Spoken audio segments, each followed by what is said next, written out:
A cold winter blanketed the small town with fluffy snow. The local tavern, as usual, was welcoming customers from early morning. Lately, strange rumors have been circulating around the city. They say that some madman is walking across the battlefield. He's most likely a mercenary with lifeless eyes, because as soon as the battle ends, he disappears and goes in search of a new one. A mercenary unattached to life. And this madman keeps saying, "I survived again." They also say he always shows up in battles somehow connected to the Empire. He seems driven by something more personal than money. He's most likely the prince of some ruined kingdom, looking for a place to die. During one of these battles, he was driven to a dead end. He was already exhausted because, faced with yet another setback, he attempted to take his own life. But he failed. It was the third prince of Briol, Yuri Briol, a dishonest man who destroyed the kingdom with his own hands. 10 years ago, a casino. It was night outside and games were in full swing inside. The third prince of Briol, Yuri, who was only 18 years old at the time, was also having fun there. He was accompanied by the royal magician, Hernando. The blonde man was amazed at how the gentleman managed to win every time, and by a small margin at that. Rubbing his hands, Yuri suggested that his fellow players play another round. But this time, he doubles down. Because under the influence of alcohol and past victories, he got into a gambling frenzy. Hernando whispered to him that it was time to leave. If they stayed here too long, they would be late for the meeting. One of the prince's fellow players kicked the table and agreed with the young man's suggestion that they leave before a scandal started. They know the prince was cheating. He couldn't have been so lucky. Yuri rose from the table, indignant. He was an honorable man. How could he be accused of cheating? The men looked at the young man appraisingly and said that, judging by his behavior, he was not a nobleman, but a member of the royal family. Another useless prince who's getting on the empire's nerves by escalating tensions in the war. All princes are the same. Yuri was furious at these insults and overturned the table in his rage. What do people who only know how to swing a sword know anyway? The prince's abrupt movements frightened his fellow players, and they nervously retreated back. Yuri flexed his fists and introduced himself. As the third prince of Briol, he couldn't allow himself to be treated this way. The guy said with a smile that they wouldn't leave the casino safe today, but his voice was filled with danger and anger. The swordsmen were frightened and retreated even further, but it was too late. There was no point in angering the hot-tempered prince. Because of this fight, the prince was late for a meeting with the girl and lied to her that he was delayed because his father had an urgent conference. The princess of the empire, Katerina Ivarna Granzian, with whom he spoke, did not believe a single word he said. Does he really think he's the only one who can find the time? Does he even realize how long it took her to get here, avoiding the gazes of passersby? The guy said he understood perfectly well, but his father wasn't at his post right now, so he should be careful. In fact, he shouldn't have told anyone about this. Hearing this, Katerina became indignant. Was she really nobody to him, that he couldn't share this with her either? And Yuri quickly began to make excuses so as not to draw even more anger from the girl. But it was too late. Katerina threw the amulet he had given her on the ground, and said that since he didn't trust her, he might as well not have told her anything at all. She was tired of his constant lies. Katerina turned her back on him and told him, as a parting word, that he should never speak to her again without permission. The guy tried to stop her, but the princess did not turn around and proudly walked away. Yuri thoughtfully picked up the discarded amulet and sighed heavily. What should he do now?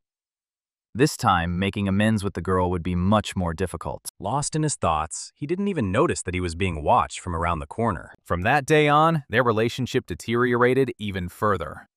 Ties between Briol and the Empire reached breaking point. The Empire's actions were merely a simple provocation, which gradually began to escalate. As a result, the conflict between the countries began to escalate, until it got to the point where there was an invasion. The Empire invaded the lands of Briol. In a matter of hours, they had made their way to the royal castle and set it on fire. The destructive fire engulfed the walls with lightning speed. An urgent evacuation was announced, and all the people who were in the castle began to run in all directions. Yuri stopped before the entrance to the estate, blazing with a bright flame, and froze. The official war with the Empire had begun. After the passage of eras and countless victims, a war began that seemed to never end. Yuri saw with his own eyes how his older brother Joshua died in battle. Everything could have turned out differently if the war had involved the most powerful force in Briol, and the one people called the strongest on the continent, Fior Briol, Yuri's father. Only because of one man's absence did the tide of war gradually turn in the Empire's favor. At first, Yuri thought it was just a coincidence. Perhaps he was simply denying a reality he didn't believe in. However, thoughts of past battles and his rational thinking led him to one conclusion. Katerina betrayed them, because she was the only one the guy told everything to. The moment the elder Briol left his estates, the ruthless invasions of the Empire began. Yuri hoped that this strange set of circumstances would ultimately turn out to be just a coincidence. But the response to the letter he'd barely managed to send to Katerina was nothing but disappointment. A letter containing one word: sorry. Yuri was the last surviving member of the Briol dynasty. Therefore, on the battlefield, all attention was focused on finishing him off. The guy fought bravely with everyone who attacked him and wielded a sword quite skillfully. He could not allow himself to be killed and the Briol dynasty to finally fall. In one of the battles, he also desperately fought for his life, killing the attacking enemies. But there were too many of them for the guy to handle alone. Behind the brunette stood a whole squad of mercenaries with swords sharpened to his head. His feet felt rooted to the ground, and his insides went cold. Damn. This is how it's all going to end. One of the mercenaries attacked him with a weapon, and Yuri was able to dodge the blow. But the man knocked the sword out of his hands, leaving the prince unarmed. And without a sword on the battlefield, you're like a walking dead man. Yuri was already ready to accept his death, when suddenly a fair-haired guy jumped out right in front of him and shielded the prince from the enemy's sword. It was Roland, a man who played no small role in the life of young Briol. Before the light in Roland's eyes faded, he whispered a plea to Yuri to save her highness. Then he collapsed to the ground and stopped breathing. Yuri's first reaction was the desire to rush to Roland, pick him up, help him. Suddenly, there was still a chance to save his life. But the other warriors, seeing this, stopped him and said that it was not worth doing. His highness needed to flee, to save himself, and Yuri had to turn around and run away, wherever his eyes looked, because if he died, the kingdom of Briol would finally fall. All night and throughout the following days, rumors of the prince's escape continued in the enemy camp. All efforts were focused on finding him. Yuri was able to take cover for a while in the enemy warehouse, among the chests and boxes, but he couldn't hide there forever. He must somehow miraculously break through them and come up with something. I wonder what happened to his father. Considering he still hasn't returned, he was most likely killed before entering the kingdom. As he pondered these thoughts, the doors to the warehouse opened for the first time. The prince's heart sank in his chest. It was the enemy commander. He pacified the boy with a calm, unreadable gaze. Yuri begged him for mercy. He couldn't die here like this. If he dies here, Briol will no longer be able to resist. The deaths of so many knights who sacrificed themselves for him will be in vain. Contrary to the prince's greatest fears, the commander did not kill him, but even apologized. He didn't go into detail explaining his position, merely saying that the Empire would be punished for its sins. Empire soldiers would soon burst into the warehouse, so the man advised the brunette to leave quickly. It didn't take much convincing. He immediately ran out into the street and spent the entire day running through the forest as fast as his strength allowed. However, all this was nothing more than childish bravado. But reality turned out to be cruel. In the end, everyone died. What was the point of all this bloodshed? Yuri can't even think of a reason for it. So yes, as an adult, he became a mercenary and took up a sword only to punish himself, with the hope that one day someone will appear who can kill him and free him from his torment and endless feelings of guilt. That's why Yuri found himself on a snowy battlefield 10 years later, exhausted, with a stab wound in his stomach, and a dark night standing before him. The enemy was only amused by the whole situation. Just think, the brunette, for some reason, was rushing into the most dangerous fights, only to lose. And all he could come up with, despite numerous failures, was to kill himself. Death was too good an end for someone like him. Yuri tensed. The man not only knew his name, but also every detail of his biography. But everyone who knew his past was long dead. The knight lifted his helmet. He angrily muttered that everything that had happened to the fallen kingdom of Briol was Yuri's fault. He alone was to blame for everything. When the boy lifted his helmet fully, the prince saw a familiar face. It was Roland, but not as before. His face was scarred, and his eyes glowed red. But he died then, in the midst of the war, when he defended the third prince of Briol. Roland said that the reason Briol fell at the hands of the Empire was because of the oath of honor of the Flandre family, which had served the royal family all this time. Because of this, Roland's dignity and faith collapsed overnight. Roland stabbed his old acquaintance in the chest with his sword, and he choked on his blood. The one who had long been dead returned as a ghost and punished him for his sins. Yuri thought that he would feel better when he died and finally got rid of this burden. This heavy feeling of guilt. It does not go away, even when Yuri takes his last breaths and the amulet that reminds him of his greatest mistake falls. Guilt weighs on him even in the final moments of his life. Everything slowly fades before his eyes, and the young man's consciousness sinks into oblivion. Yuri cannot say how much time he spent in endless darkness, where there was no sound or light. But when he woke up, he suddenly found himself in a soft bed. His worried father leaned over him. The man said his son hadn't opened his eyes for 3 days. Yuri sat up in bed, rubbing the back of his head in confusion. Father? Where is he anyway? How can his dead father be sitting right in front of him? The boy bowed his head sadly and thought he'd gone to hell after death. He wondered out loud that his father had too. The man asked his son, confused, what exactly he meant. Then he took his father's hand and repeated that he was surprised his father had ended up in hell. For a man who constantly talked about honor, he lived a very tolerable life. Suddenly, the father hit his son on the back of the head so hard that he nearly doubled over. He asked what kind of nonsense the younger boy was talking about. Yuri still hasn't gotten it. He's angry that his father, even in hell, can't break this habit of his and ordered him to apologize. But suddenly, a light green leaf, driven by the wind, flew past the younger boy's face. He watched with his gaze as the leaf flew across the room and out the open window, outside which the sun was shining brightly and the trees were green. Only then did Yuri realize that he was not in hell at all. Outside the window, a fountain roared and birds sang. Yuri was in his own, still intact kingdom, in his old room. The servants were laughing and working in the yard.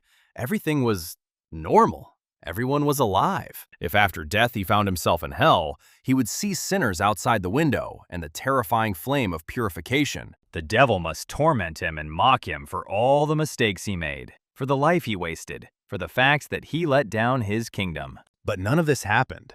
Instead, Yuri saw his father and older brothers alive next to him. Everything started swimming before my eyes. My head started spinning at a terrifying speed. The boy fainted from what he saw and fell into a deep sleep again. He was still the same Yuri Briol, but at that moment, he was no longer 28 or even 18 years old, but only 13. As expected, at first Yuri thought it was a dream or a long-lasting memory. But it doesn't matter how hard he tried. He was unable to wake up or see the end of the world. Instead, old memories, lying in the recesses of his memory, were constantly repeated. Then there was only one option left for what could have happened to him. Yuri couldn't help but admit that he'd returned to the past, to the spring of the year he'd turned 13.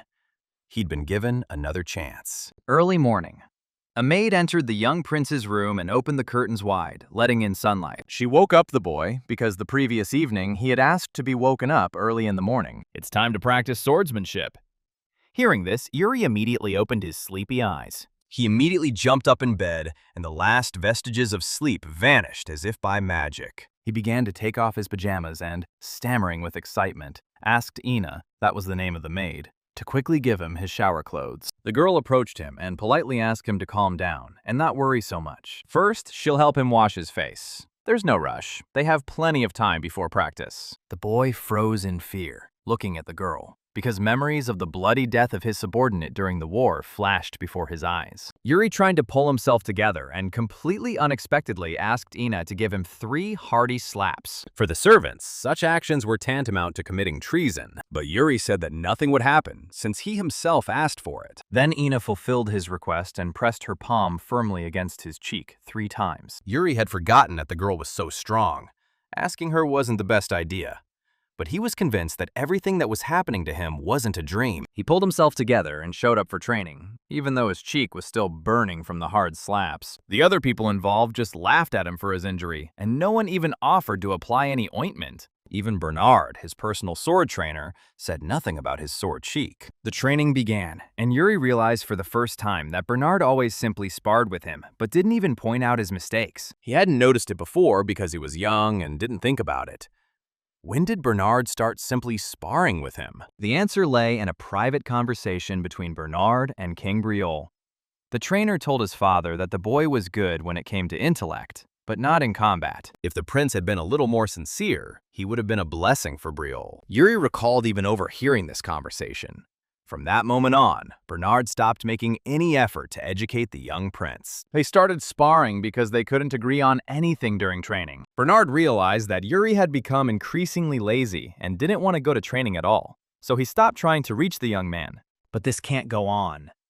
Suddenly, Yuri stopped and told Bernard that from now on, the man would teach him properly. And he vowed that from that moment on, he would train correctly and listen to his mentor in everything. Bernard was pleased with this proposal. Whatever came over the young gentleman, he would fulfill his request. From this moment on, the real training began. And just by the look on the coach's face, one could tell that it definitely wasn't going to be easy. Bernard, like a cheetah, ran at great speed towards the student, and their swords crossed. Yuri was able to withstand this short blow, and Bernard jumped to the side, still remaining in an attacking position. The boy swallowed hard. He had already forgotten how strong his master was. Before coming to work as a trainer at the Briol estate, he had a brilliant reputation. He was known throughout the kingdom and beyond as the Sword Demon. Yuri cringed in fear, noticing that the trainer had also activated his mana flow, preparing for a strike. The training promised to be tough. And so it happened. But the brunette held out with dignity until the very end. Yuri thought that if he hadn't been a mercenary in his past life, he wouldn't have survived at all.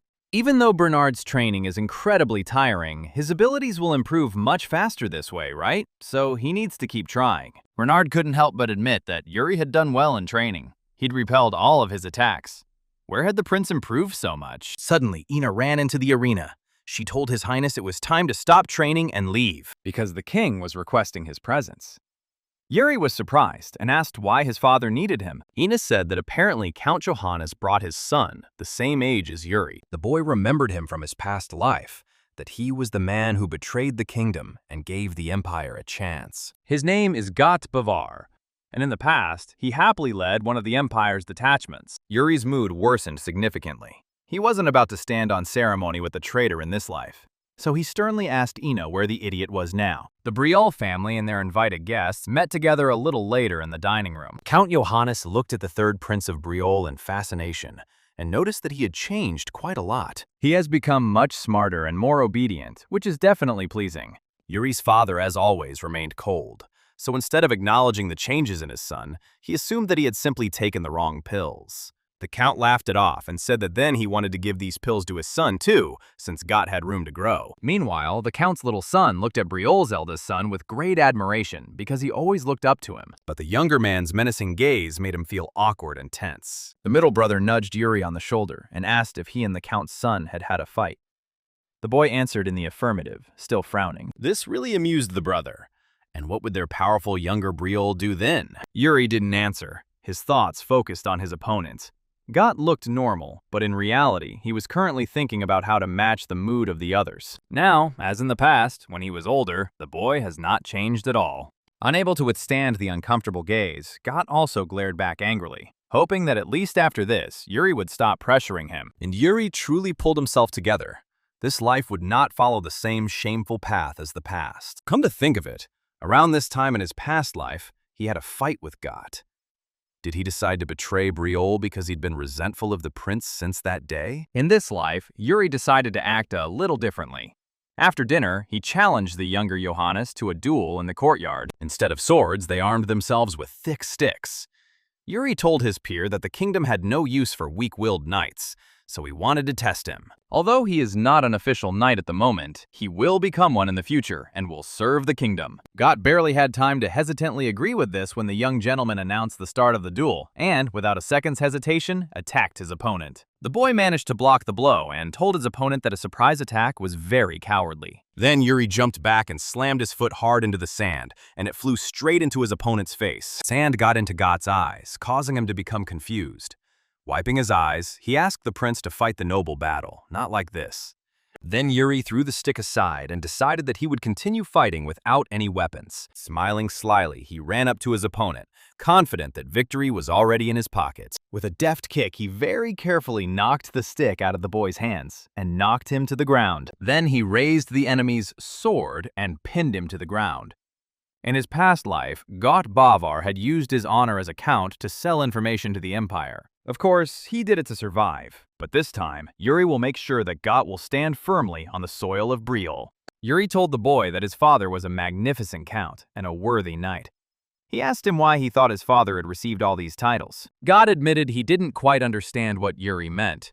Then the brunette extended his hand. In this life, Yuri will not allow dissent from any knight, not even himself. Then he asked the boy another paraphrased question. Why did Got's father become a count? Who gave him this title? Yuri didn't wait for an answer. Got grabbed his hand and the boy helped him up. Yuri advised his friend to think about what he had said today. Got continued to be wary of the prince, but it was clear that his words had planted a seed of reflection within the count's son. After Bakvar left, his brother praised Yuri for his inspiring speech. The younger boy really was a good fighter. He thought that Yuri would lose, but it turned out more exciting than he expected. Yuri, a little offended by the fact that his brother didn't believe in him, shook himself off and asked if he even knew who he was. The elder replied that Yuri was the worst blockhead and swindler that had ever existed in the kingdom. The boy frowned and said seriously that he wasn't like that anymore, and the older one should stop causing problems too. The brother was confused. Did he hit his head? Or had he really decided to change? Yuri smiled at him radiantly, because his intentions to improve were completely sincere. After this conversation, the boy went to another sword training session and stayed there until the evening, until the sky began to darken. Bernard praised the student for his good work and suggested they finish it for today. But he has something else he wants to tell the prince. He thinks that Yuri is already ready to learn about the method of mana control. The boy, who had been completely exhausted up to this point, suddenly rose from the ground and asked if the coach was really going to teach him this. Bernard said that unfortunately, he wouldn't be the one teaching. His method was too weak given the boy's potential. He needed to learn the Briol method. In his past life, Yuri had learned this method and was able to master it. But there was one technique that he had not even tried to learn in the past. Bernard noticed the young prince's hesitation and asked if he was thinking of learning some other method. Yuri confirmed this and asked his superior to recommend him a knight based on his potential, not his skills. The coach thought for a moment, going through all possible options. He said that if he based his answers solely on potential, Gerald would definitely be a good match for the boy. Yuri asked if Bernard was absolutely sure of his conclusions, and he confirmed it with confidence. Yuri paused. He hadn't expected to hear this particular knight's name. Before the regression, he met Gerald only towards the end of the war. He had quite good skills, but Yuri was surprised that the knight was able to survive for so long with them. His potential was truly special, but he didn't hone it. At the same time, he was very angry, precisely because he could have been much stronger if he had trained more. However, by the time the war began, this no longer made any sense. Even on the battlefield, they were both still stupid. Be that as it may, the boy decided to trust the coach and headed to the training hall inside the palace. Since the elders were still training, Gerald stood next to the other students, preparing for a practice duel. Up on the balcony stood a young teacher, watching the training of the young knights. Suddenly, the door to the balcony opened, and the quiet creak of the hinges attracted the man's attention. Yuri popped his head inside and waved hello. He said he'd come to see how things were going. The coach smiled and said they were always happy to see His Highness. Preparations were in full swing, and they were working hard. Yuri looked down from the balcony at the knights' training duels and noticed that they all looked quite enthusiastic. The boy asked him where Gerald was among them. The man pointed to the newcomer in the distance. Then Yuri finally noticed him in the crowd, but was not particularly pleased with his fighting style. Now he understood what Bernard was talking about. Training should be based on the desire to improve one's skills, and he was simply doing exactly as much as necessary. Yuri has already said out loud that at this rate, the talented newcomer will soon lose his position. The boy asked Sir Rasso, the teacher, to bring the prince a wooden sword. He wanted to join the sparring. Rasso didn't mind, so Yuri pointed his finger at Gerald and said that he wanted to fight him. The trainer arranged this battle for him without even asking any additional questions. All the other knights sat down on the ground around them. Gerald's comrades teased him, motivating him to take this battle seriously and giving him all sorts of advice. Gerald sighed heavily and rolled his eyes. Fighting a minor was like bullying to him. Yuri, however, was inspired by the fight. He said that Gerald, according to rumors, was quite talented and asked the older man not to give in to him because of his age. The guy hesitantly promised him this, but there was no sincerity in his words. Either way, Yuri enthusiastically rushed into battle, hoping that Gerald would keep his word. Gerald parried his attack with the utmost ease, as expected. His comrades weren't surprised at all either. The young man always fights without making unnecessary movements, just like this time. But Yuri continued to persistently attack the brown-haired man. And then he felt a slight difficulty. His comrades also noticed that His Highness was quite good. After only half a minute, Gerald had to put in a little more effort to keep up with the speed of the younger man's blows. The boy's movements are so unnaturally consistent. For his age, this style of swordsmanship is very unusual. It was also noticeable that Yuri fought without even feeling any difficulties.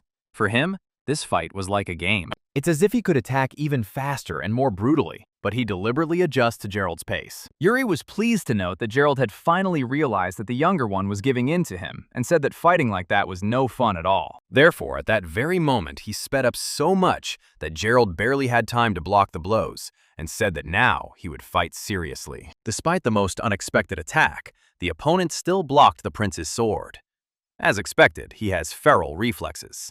The young prince's next swing of the sword was so swift that the boy had to jump back to avoid being hit. He wanted to gradually increase the pace in order to conserve his strength and defeat the younger one, but now he needed to come up with a new strategy. Gerald irritably parried another powerful blow from the younger man's sword, increasing the distance between them. This was the first time in the entire fight that Yuri lost his head and fought back purely on instinct. Even considering Yuri's past, Gerald is still a very good knight. The boy thought he could defeat him, but now he doubted it. And yet, he must hit the opponent at least once. So he ducked and deftly slipped under the brown-haired man's arm. At the same time, he gave him a strong blow to the ribs with his wooden sword. Yuri stopped and rejoiced in his success. There it was! The other knights supported His Highness and praised him for his excellent strike. They hadn't imagined he could make a good match for the best newcomer. The intensity of the fight only heightened Yuri's interest. He noted with a smile that his opponent wasn't exactly being lenient with him. Gerald is tense. It's so strange. He's attacking, but it feels like he's the one being cornered. At that moment, Yuri came closer and swung his sword so close to the guy's neck that he almost missed the blow. Yuri swung his sword again. What a shame. He'd been so eager to catch the older man. Gerald then decided he'd had enough of this bullying, so he didn't hesitate to resort to mana. The comrades watching him were seriously frightened and tried to stop him. Had he gone crazy? Using mana control against a little boy? He could even accidentally kill him that way. Yuri barely managed to dodge the lunge that Gerald made in his direction with a red-hot sword. Several strands of the prince's hair fell to the ground. He dodged the blow, but at the very last second, so the blade of the sword cut off part of his bangs. Gerald was so frightened he nearly had a heart attack. He was so angry that he had clearly overstepped his bounds. The knight's companions turned to His Highness and asked if he had suffered too much from this madman. Yuri calmed them down and said everything was fine, just a minor scratch. Had they never seen a live sparring match before? Yuri put a bandage on his head to cover the scratch and told Gerald to raise his sword. Now it'll be really fun to fight, since they will both be using their full strength. Their swords clashed again, with such zeal that sparks flew in all directions. Yuri got into the swing of things and rained down attacks at incredible speed, while Gerald took a defensive position and repelled all the blows. During the fight, Gerald noticed that the prince was different from him. His eyes were shining with interest and strength, and he delivered blows with insane speed, paying no attention to the approaching fatigue. The prince pushes himself to the limit, even during a simple training fight. This intrigued the boy. Why was he so passionate about the battle, giving his all? The opponents clashed once again. A mere 10 centimeters remained between their faces, separated only by their blades. The fight was so intense and interesting that Gerald's blood seemed to boil. He had never felt this way. Even when he sparred with stronger opponents, he was intrigued by the boy's burning eyes, which thirsted for victory at any cost, even though no reward awaited him in the final. This young prince made some feeling grow inside him. Gerald almost missed a very important blow to himself, which only fueled his desire to continue the fight, and he attacked the guy in return. So hard that Yuri's sword suddenly became covered in cracks, and then it completely fell apart into pieces and scattered in different directions. Yuri wasn't even the least bit upset by his defeat. He breathed a sigh of relief and said that it was the end. He extended his hand to his partner and thanked him for a good fight. Gerald shook it and praised the persistent boy in return. Yuri displayed a determination and persistence he'd never seen before. How could such a young prince be so wise? The boy looked at his opponent in confusion, not understanding why he was looking at him so closely. Yuri did not remain silent and asked him what he was doing. Why does he silently look at his bandage and continue shaking his hand? Because of him, the prince started bleeding, and he stands here as if nothing happened. Gerald immediately turned and ran to the doctor to call him for the prince, but the boy didn't have time to tell him he was just joking. When the knight fled, Yuri fell wearily to the ground, breathing heavily. This fight had been difficult, especially after his basic training. But now he had admirers among the knights.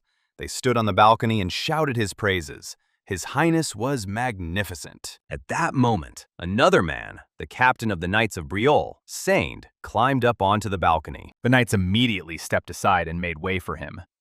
The men looked thoughtfully at the young gentleman. A few days after that situation in the training room, Gerald strolled through the castle courtyard, slowly passing the large central fountain. Then someone caught up with him and asked if his shift was over yet. It was Yuri. He was standing nearby, leaning against a tall column. He had been waiting specifically for his acquaintance. the prince ran up to him and strode confidently ahead, beckoning the boy to join him. They needed to go somewhere together. Gerald said that he couldn't just run away like that. He needed to train, to which the younger one said that the guy only took up training thanks to him. So once, for the sake of an important matter, he can afford to distract the knight from his studies. Yuri thought to himself with joy that now the brown-haired man was really putting effort into self-improvement, unlike in the past. Gerald asked where they were going, but the boy did not answer and ordered him to follow him silently. And he promised that there would be nothing dangerous there, especially since there was another man with them. He arrived at the meeting place just in time. Yuri noticed him in the distance and called him over, drawing his attention to himself. The guy didn't notice him right away, but the boy's scream quickly attracted him. The escort the prince spoke of turned out to be Briola's royal magician, Hernando. It turned out he, too, had no idea where the young gentleman was going, but the boy persistently persuaded him to accompany them. Hernando was a little taken aback and said that he actually had some urgent matters to attend to. But Yuri knew what leverage to use. He told Hernando he'd forgive his gambling debt if he went with them. This immediately interested the fair-haired man, and he was ready to put all his plans on hold. The prince smiled and said that as a reward for the task completed, he would forgive the young man everything he had lost to him. Yuri asked the elder if he'd ever cheated him. Hernando sighed heavily and said no, not outside the gambling house. The joyful prince nodded his head, pleased with his reputation. Exactly, but he relaxed too soon. Hernando actually meant that he rarely saw the prince outside the gambling house. Yuri remembered with sadness that this had indeed been true in his past life. Regardless, he was truly willing to forgive Hernando the full amount of his debt. The boy reluctantly agreed, but said he couldn't take the prince's word for it. So he took a form out of his inside pocket and asked the boy to confirm his promise in writing. Yuri looked at him wearily. What was going on? Did his reputation really get that bad? So what are the words of the young Prince Briol worth at this moment? Yuri agreed and said that Gerald would vouch for him, so there was no need to give written testimony. At first, Gerald didn't quite understand what they wanted from him, but then, reluctantly, he agreed. This suited Hernando, and he finally agreed to go on the journey, so he gave the younger man the leading role. The only thing that bothered him was the fact that the prince was going to some unknown place where he would need the protection of a knight and a magician. Yuri confessed to them that he was going to go to the Sword Mountain. From now on, they are going to rob the dungeon of the progenitor. The boys weren't thrilled with the idea, but they had already agreed. So together they went down into the dark, damp dungeon beneath the palace. These were secret passages that stretched from the castle to various places in the kingdom. Until then, the boys had no idea they had such a place. Gerald, who was walking ahead with a torch, Asked the young gentleman what was at the end of this cave. Yuri replied that the passage led directly to the Mountain of Swords. In the knight's mind, this was a place where only legends about the founder remained. Yuri nodded his head thoughtfully, confirming that this was indeed the case. In his past life, after Briol was captured by the Empire, they found a dungeon hidden inside the Sword Mountain. There they found a hidden relic. It turned out to be a legacy from Briol's founder. They made a big splash with the news. However, this passage was simply a desperate escape route for Yuri. Because of this, he was unable to claim Briol's legacy before the Empire did. But now, in comparison to the past, when he was just running away, the boy is tirelessly moving forward, not towards the past, but towards a bright future. Therefore, in this life, he will see everything for himself and learn what legacy his ancestors left behind. The long journey through the dungeon ended after some time, and the exit from it turned out to be under the forest. Having reached the end, they opened the large stone gates and came out right on the Mountain of the Sword, among the unexplored thickets. They looked around carefully but saw nothing but a dense, quiet forest around. Hernando asked the young gentleman where they would get the key to the secret door he had spoken of. Yuri knew, but he wasn't about to answer. The key was lying in the corner, just like in his past life. Back then, he hadn't known what it was for, and he paid for it. While making his way through the thicket, the magician accidentally touched one of the thorny branches of a small tree with his hand and scratched his hand. The boy advised him to be careful. There were sharp leaves and branches here. So the boys would be better off just following him and trying not to get hurt. Yuri confidently moved forward through the forest, and his companions watched him with interest and incomprehension. Having fallen a little behind the prince, Hernando decided to ask Sir Gerald a question. Maybe something's happened to the prince lately? Maybe he ate something bad or hit his head? He's been acting really weird. The knight said that he had noticed this too, but Yuri did not allow them to continue the discussion because he scolded them for being slow. Just as his companions caught up with him, Yuri stopped them.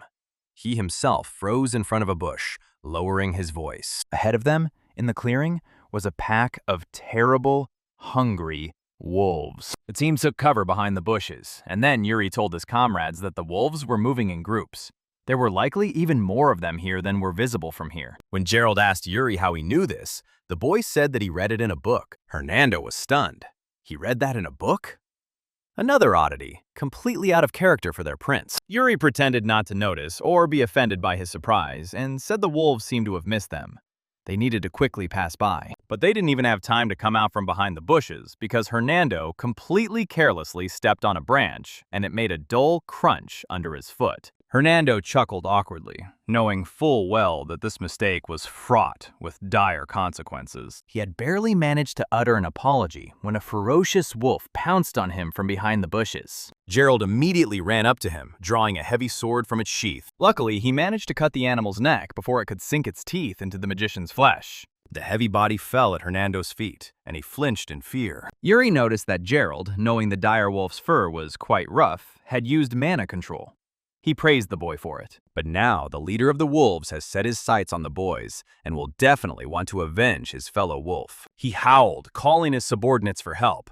And at that very moment, more than a dozen bloodthirsty wolves ran into the clearing. Gerald covered his comrades with his body and ordered them not to go far so that he could protect them. The animals did not wait for the people to be ready for battle and pounced on the knight, spraying viscous saliva. Gerald sharpened his sword with his mana and cut off one of the wolves' furry head. Both Hernando and Yuri acknowledged that the boy was quite gifted and that they were lucky to have such a strong swordsman protecting them. But he still had a lot to learn, especially since the wolves greatly outnumbered him. Therefore, soon he was having difficulty repelling their attacks, and the intervention of his comrades was necessary. It's time for Hernando to show off his abilities, which their king so believes in. After all, Hernando is a battle mage. In a matter of seconds, thanks to his magical power, he ignited a hot flame around himself. Gerald, fighting off another wolf, suddenly felt his back suddenly feel hot. And when he turned around, he saw that a huge fireball was flying straight at them. He struck the wolf across the mouth with his sword to disorient it and prevent it from escaping. He jumped to the side so the projectile flew and hit only the animal. The battle continued until the evening. As with every attempt to move further through the forest, the boys came across new monsters. Because of this, they were greatly delayed, but finally reached their destination. They found themselves at the summit of Sword Mountain. A sharp cliff plunged far below. The treetops and their hometown lay beneath their feet, but there was no time to admire the views. Gerald asked the boy if they were really there. There was nothing here, let alone any kind of heritage. Yuri told him that he was absolutely sure that they were in the right place. They just needed to find the entrance. And at that moment, his gaze fell on a small sparkling stone that was hiding between the black boulders. Yuri fell to his knees and told his escorts that they needed to get this thing out of the ground. Hernando complained and said that magicians should not get their hands dirty, but he helped anyway. What they unearthed turned out to be a sword, and the glowing stone was an ornament to the weapon's hilt. Yuri trembled as he grasped the hilt with his palm and lifted the dusty sword from the pit. It turned out to be quite sharp and long. Very good work. It certainly serves well in combat. Hernando looked at it and said that the sword looked new. It didn't look like it had been buried for a long time. Closer to the hilt, on the blade, was engraved the name of the man to whom this sword once belonged. The culprit. Yuri said that he was not entirely sure that this sword was the legacy of the founders. Suddenly, the ground beneath them shook and continued to tremble, as if a strong earthquake had occurred. But Yuri wasn't afraid. He smiled and announced that now they would discover what exactly the founders' legacy was. The rocks beneath their feet began to crumble and part, forming a crevice, until the floor beneath them collapsed and they fell headfirst into some kind of cave. The place where they found themselves looked like some kind of ancient altar. And at the far end of the cave there was a huge, glowing crystal on a pedestal. Yuri fell on Gerald, so the fall was relatively painless for him, unlike the knight. Luckily, he at least managed to save himself from more pain by protecting his body with mana control. Hernando was able to use magic and, thanks to this, ensure his careful maneuvering all the way to the bottom. Yuri was angry with him because the magician had only protected himself and hadn't thought about him and Gerald at all. But Hernando simply didn't have time to think about it. Suddenly, Hernando noticed a tall, dangerous figure appear at the other end of the hall and pointed it out to the prince. But he thought the magician was simply trying to change the subject. But a menacing aura quickly spread through the cave, and Yuri, too, sensed danger. The monster's red, ferocious eyes stared at them from the darkness. It was a terrifying ghost in gleaming armor and a torn scarlet cloak. Particles of evil spirits hung in the air around it. Thanks to his knowledge from his past life, Yuri realized that the person in front of them was the Death Knight. The boy ordered Gerald to finally get up from the ground. Otherwise, he was taking too long to come to his senses. But he didn't react in any way. Then the prince ran up to him and kicked him, causing the knight to immediately come to his senses and fall to the ground. He looked around in fear and asked his comrades in a trembling voice where the hell they were. And then he was overcome with even greater fear when he saw a dead man in plate armor standing before him.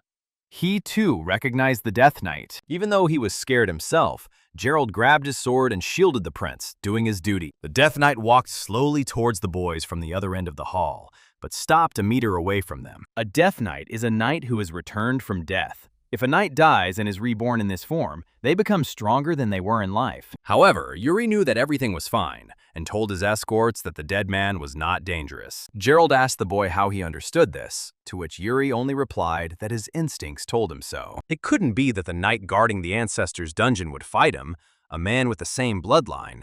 But judging by the dead man's appearance, it was hard to tell he was friendly.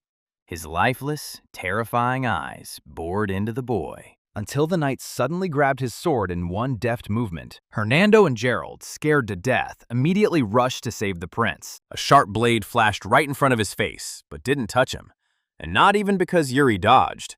The knight drew his sword from its sheath and tossed it aside. Its tip sank into the stone floor. Hernando, who was standing behind, was afraid that with this movement, the guard had cut the prince's head in half. But Yuri, unharmed, turned to him and said everything was fine. Only the blow had caught his bangs, comically cutting them off. The Death Knight looked the boy over carefully and said that he had the same smug demeanor as his ancestor. The boy asked with interest and surprise who exactly he was talking about. The knight replied that Yuri reminded him very much of Briol, which greatly surprised Gerald and Hernando. The boys said it was the name of a man known to every inhabitant of the kingdom. He was a master swordsman who had conquered the entire continent using only one blade. He is also the ancestor of Briol, the land of knights, and its first king. Yuri asked in surprise if he was the first to find this dungeon, since his great-great-grandfather had dug it up. The knight said yes. He also added that only a descendant of Briol could lift that sword at the entrance. So he immediately understood who was standing in front of him. Yuri was stunned. He looked at the blade in his hands. So this means that this is the same unrivaled sword that the forefather used? But the knight told him it wasn't Eric's sword, but his. And the boy wasn't exactly upset, but he felt awkward about taking someone else's. Be that as it may, this is not why they gathered here. The dead man asked the descendant of Briol to state the reason why he came here. Yuri introduced himself fully to him, stated his full name and status, and asked him to give him Eric's legacy as a descendant of Briol. The knight didn't answer and turned away from the boy, facing the crystal that was behind them. Since the time has come, perhaps he should complete his mission. He said that he could give the young master what he wanted, and led him deeper into the cave. Gerald felt a strange, unpleasant feeling in his chest. This couldn't be happening. They arrived at the dungeon of Briol's forefather and spoke with the Death Knight himself. This wasn't how he'd imagined the life of a royal knight. Noticing that the guy was hesitating, standing in place, Yuri turned to him and asked what he was doing there. When Gerald looked up from his thoughts at the prince, he felt something very strange. A strange fragment flashed before his eyes, like an old memory, but Gerald didn't remember anything like it. It was as if he saw a grown prince. The guy scratched his head irritably and thought that it was because of the excitement and lack of air in the cave that he was already seeing all sorts of nonsense. When the unpleasant feeling finally subsided, he followed Yuri. The Death Knight led them further down the passage, and they found themselves right in front of huge blue glowing crystals. The corpse sat down next to them, and suddenly the entire cave was flooded with an even more powerful magical light. Yuri and the boys seemed blinded by it, and when the flow of magical rays finally ended and Yuri was able to open his eyes, he found himself in the middle of a vast desert. Yuri looked around and noticed that neither Gerald nor Hernando nor even the Death Knight were nearby. Where was he? There was only burning orange sand and dry rocks around him. But then, a strange figure appeared in the distance. Yuri, blinded by the setting sun, couldn't see who stood before him. He cautiously asked the stranger if he was the ancestor, but when the silhouette became clearer and came closer, the boy himself realized that he was wrong. What stood before him was not a human at all. This thing was anatomically human-like, but had no face, no genitals, no other distinguishing features. The monster, armed with a sword, did not say anything to him because it had no mouth, but immediately attacked the boy. The enemy's sword met Yuri's blade and bounced off, showering sparks. Suddenly, Yuri saw a strange blue spot in front of him, which began to spin like a funnel and became larger and larger. A blue magical light emanated from his opponent. The monster used a mana control method and further strengthened both its body and blade. Suddenly, the silhouette stopped, and instead of carrying out a second attack, began to silently gesture and explain something to him. Yuri guessed that this subhuman was showing him the basics of mana control. Having finished his silent explanation, he gestured that he now wanted Yuri to repeat the same thing. The boy's eyes widened in surprise. He asked again if the enemy really wanted him to try this right in the middle of battle.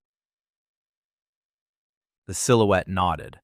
Yuri scratched his head and thought that his ancestor really had been crazy to train someone in mana control before they even learned it, and during a fight at that. Only someone who is living their second life can do this. Yuri followed his opponent's example and activated the mana core within himself, as he had been shown. He dropped to his knees and transferred the concentration of his power to his right hand. He was able to replicate the energy transfer technique his ancestor had demonstrated to him quite easily. But before Yuri had even finished his practice, he was already picking up his sword again. He admitted he hadn't fully grasped everything yet, but was ready to try it in a real fight. A wide, satisfied, and excited smile suddenly appeared on the faceless man's head. He also took up his sword and prepared to continue the fight. Yuri needs to become stronger. In the near future, the Empire will show its greed and take over Briol. He will do everything possible to destroy them, and will not repeat his past mistakes. Yuri focused all his attention on the new blade and imbued it with his mana and power. He bravely rushed back into battle. He would make Eric Briol's sword skills his own. The opponents clashed in a heated battle, and despite the fact that the confrontation was serious and dangerous, both enjoyed the process. Meanwhile, Gerald also gradually regained consciousness, but in a different place. When he opened his eyes, he saw that he was in the training arena at the palace. He carefully touched the scratch on his forehead, which stung slightly. The hall was empty. At least, that's what it seemed to him at first glance, because he didn't see anyone in front of him, and there was dead silence all around. The guy pinched himself and, feeling a slight pain, realized that he was definitely not sleeping. Then he realized that he was not in a real training hall, but in a trap. So he ordered his opponent to show himself to him. In response, he heard the sounds of quiet footsteps that echoed behind him. Gerald grabbed his sword and turned around, thinking that his opponent would be the same dead man from the cave. But to his surprise, a man stepped forward who was an exact copy of Gerald. A clone? Was this some kind of test from the Death Knight? The knight asked his clone if his name was also Gerald, or if they only looked alike. But the clone turned out to be his exact copy. He grinned evilly and told the boy not to try to fight fate. Didn't he become a knight to live a comfortable life? He's pursuing his dreams of wealth, so why risk his life? The clone advised him to stay away from the third prince, saying the boy would become unhappy if he continued to fight his fate. Gerald sighed heavily. There was some truth in those words. He had indeed become a knight for selfish reasons. And he would have agreed with his clone if he had remained the same. But lately he had changed quite a bit. The meeting with the young prince forced him to reconsider his priorities and change his worldview and plans for life. Gerald chuckled. He told the clone all this, but it couldn't understand his thoughts because it wasn't real.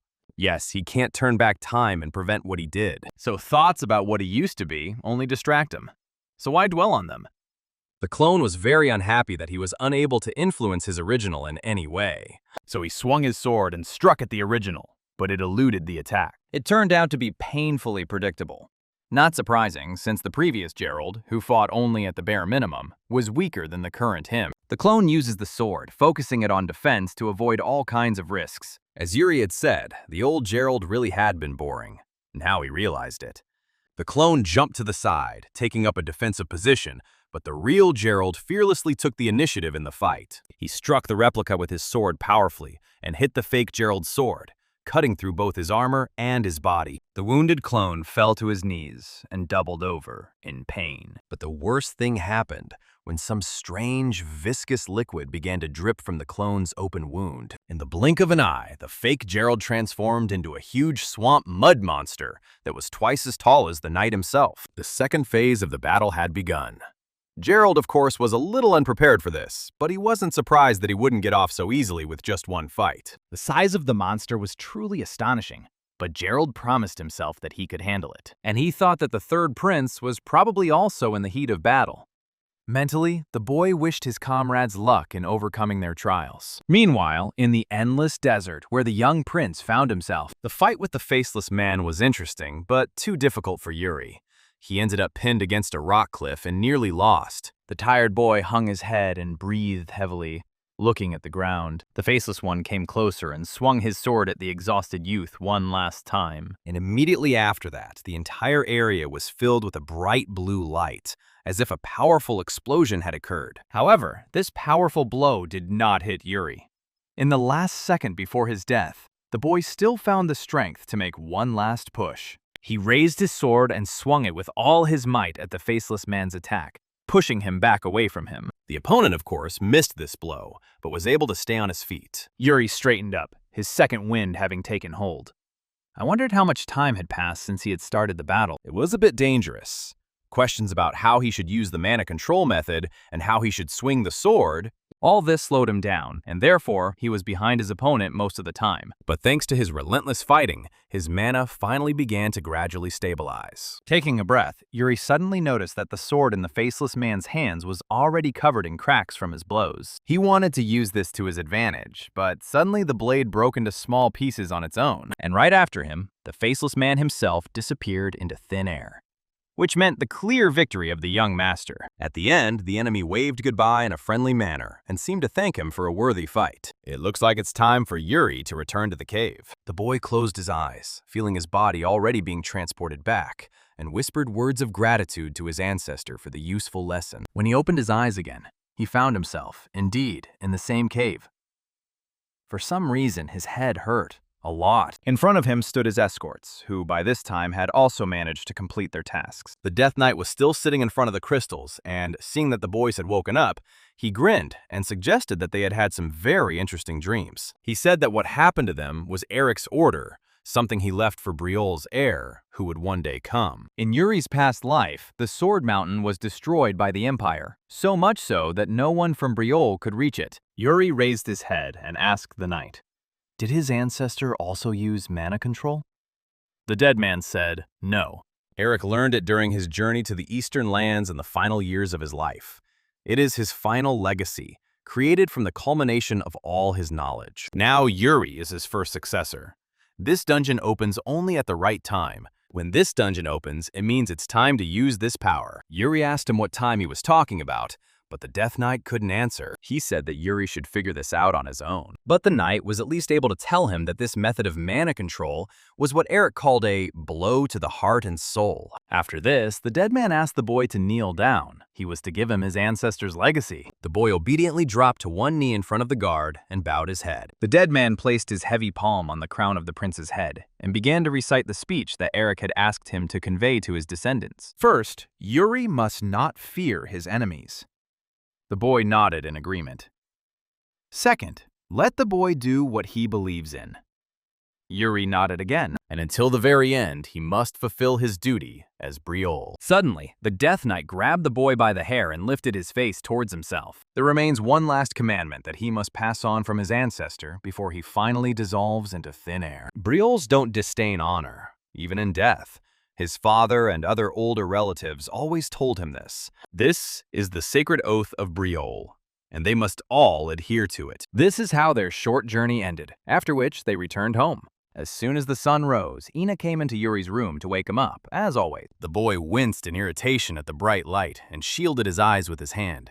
He hadn't slept at all. Worried Ina also understood this, since the young gentleman came home very late yesterday. The boy told her that he had simply gone to the royal library and had stayed there for too long, not noticing how time had passed. Yuri actually went there after they returned with Hernando and Gerald to the palace. According to royal genealogy records found in the library, Eric Briol had a brother, A man who disappeared from the annals of history and left no name behind because he renounced his honor. Yuri logically came to the conclusion that it was he who eventually became the Death Knight they saw yesterday in the cave. And he is the true owner of the sword, which now belongs to Yuri. By this time, Anna had brought the youngest his clothes and told him to get ready quickly.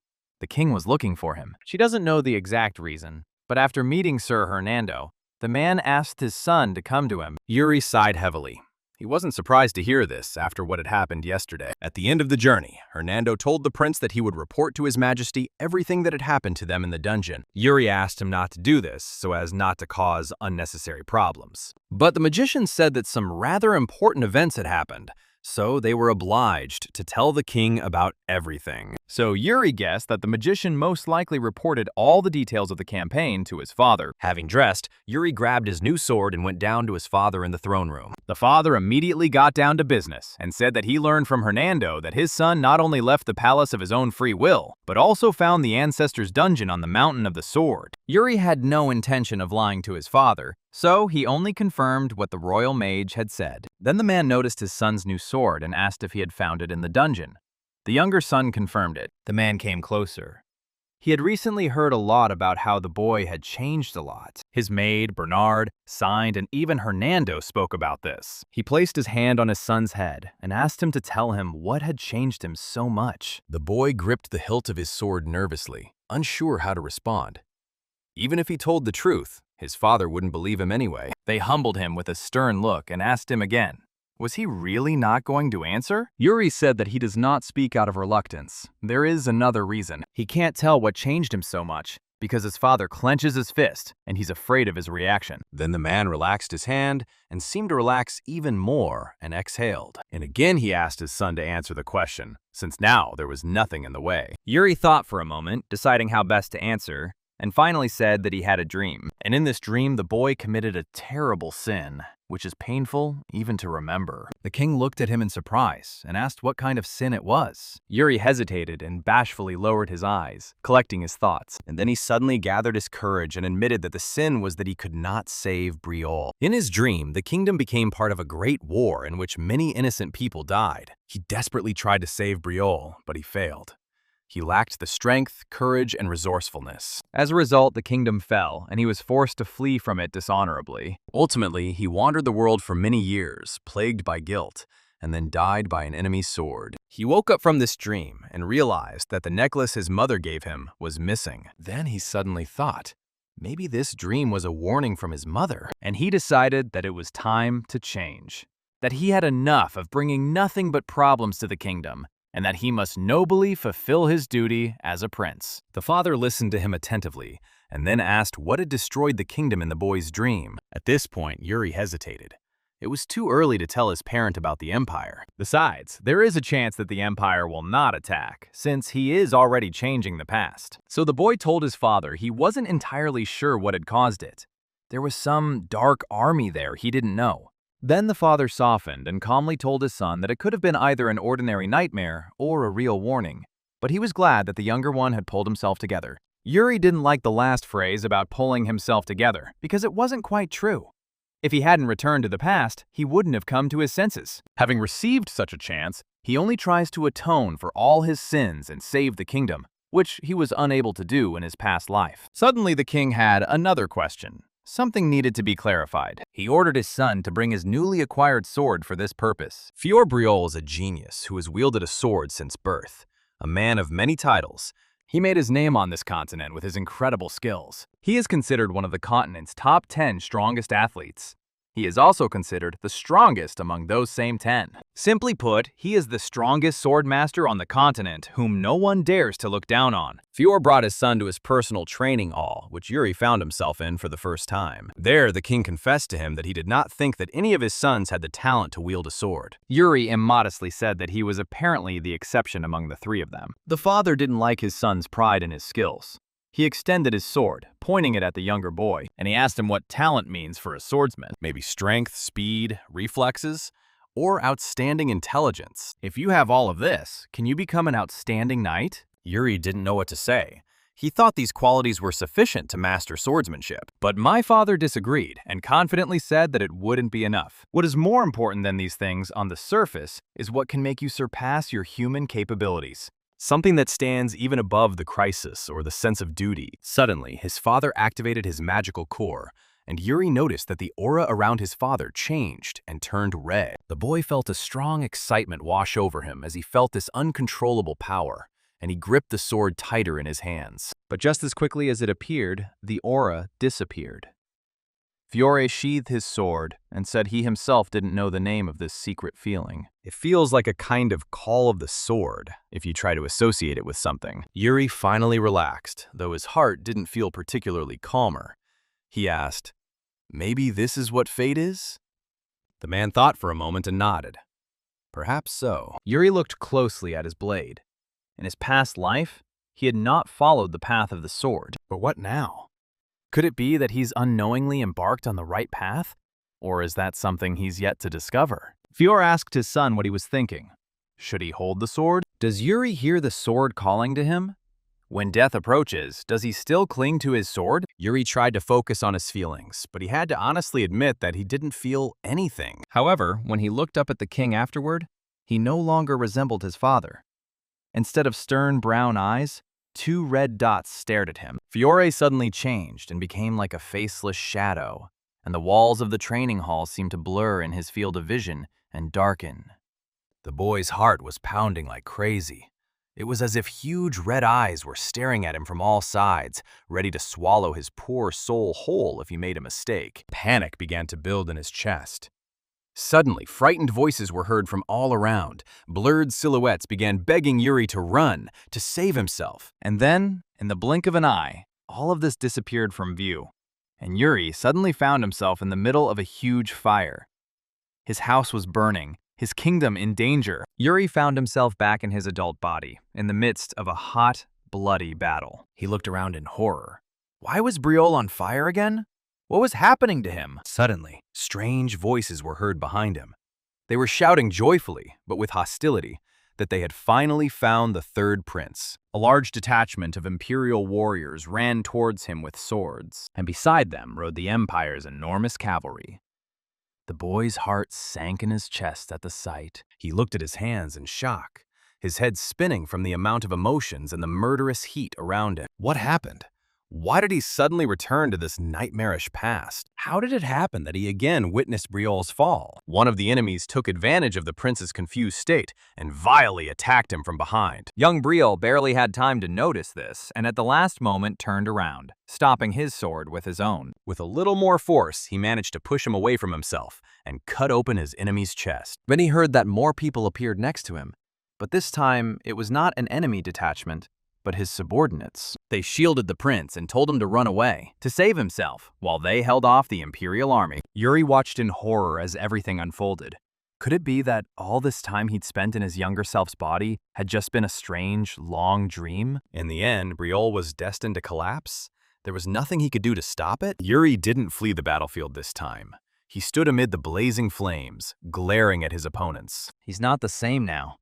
Even if he can't save his kingdom, he made an oath that he will never fear his enemies. He will fight for what he believes in. He promised to fulfill Briol's duty to the very end, even if it meant facing his own death. Therefore, the young man bravely entered the battle, refusing the opportunity of a shameful escape. He boldly cut down with his sword, first one enemy, then a second, then all the rest who dared to approach him. One of the spearmen tried to pierce his stomach, but the guy blocked the blow with his hand and pushed his weapon aside. And he himself pulled his sword forward and killed the enemy first. There were still many enemies before him, as expected. The Empire greatly outnumbered them. Yuri suspected that against so many people, he was a dead man, but he would not disdain honor from now on, even in death. He will fight until the very end, until his arms and legs give out, or until one of his enemies proves stronger, giving him a noble end. Suddenly, the fiery battlefield around him cleared, and Yuri could breathe freely again. He felt as if he'd been yanked out of a deep sleep. His eyes widened in confusion, and he suddenly heard his father's agitated voice. He's 13 again, still in the training room with his father, who's just been frantically shaking him by the shoulders, begging him to wake up. The boy looked around fearfully, still muttering something under his breath about a black army. Where had the enemies gone? His father drew his attention back to him and asked the boy to calm down.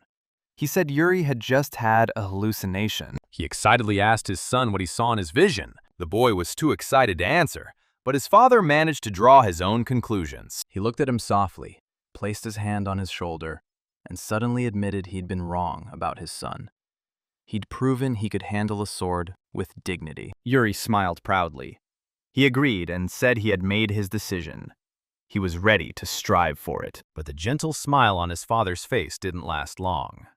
A second later, he frowned again, much to his son's dismay. Yuri suddenly patted his father on the back softly, in a friendly way, and said that he didn't have to worry so much. He's a damn genius after all, so he can handle anything. But he shouldn't have said that, because right then and there, he got a scolding from his father for bragging, and he went off to training with a big bang for it. Bernard had become so accustomed to Yuri constantly getting hit on the head for his antics that he didn't even bother asking why he had a bruise this time. He noticed that today the king was applying himself to his son more intensely than usual. But that didn't mean he would allow Yuri to work less hard in class because of that. The boy rubbed his neck sullenly and said that, so he understood it. Suddenly, Yuri began to think that Bernard had only stayed on as a coach in Briola because of his father. He asked the coach about this. Did Bernard start teaching at the palace because he lost a duel to his father? And were these the conditions? Bernard said that was true. Then Yuri asked if the coach would have stayed at the palace if there was nothing holding him there. But would Yuri have asked for it? Bernard said confidently that if he had, he wouldn't have set foot here. The coach smiled and noted that the student had apparently become quite attached to him. Then Bernard casually said that he would stay in the palace if Yuri showed him something in return that might interest him. For example, the swordsmanship of his ancestor, Eric Briol. Yuri stepped back in confusion and asked again if he really only wanted the mastery of the progenitor sword. Bernard said thoughtfully that he found it very interesting, so he really wanted to try it. Yuri replied that it would be very difficult to arrange, although such requests were perfectly logical, given his rank as sword demon. Bernard said that it was okay if Yuri hadn't yet fully mastered this skill. He had foreseen that. Yuri agreed that this would not be a problem, but this skill would not help Bernard in any way. This sword skill is related to the method of mana control. This was the first time Bernard had heard of these two components being used as a single unit.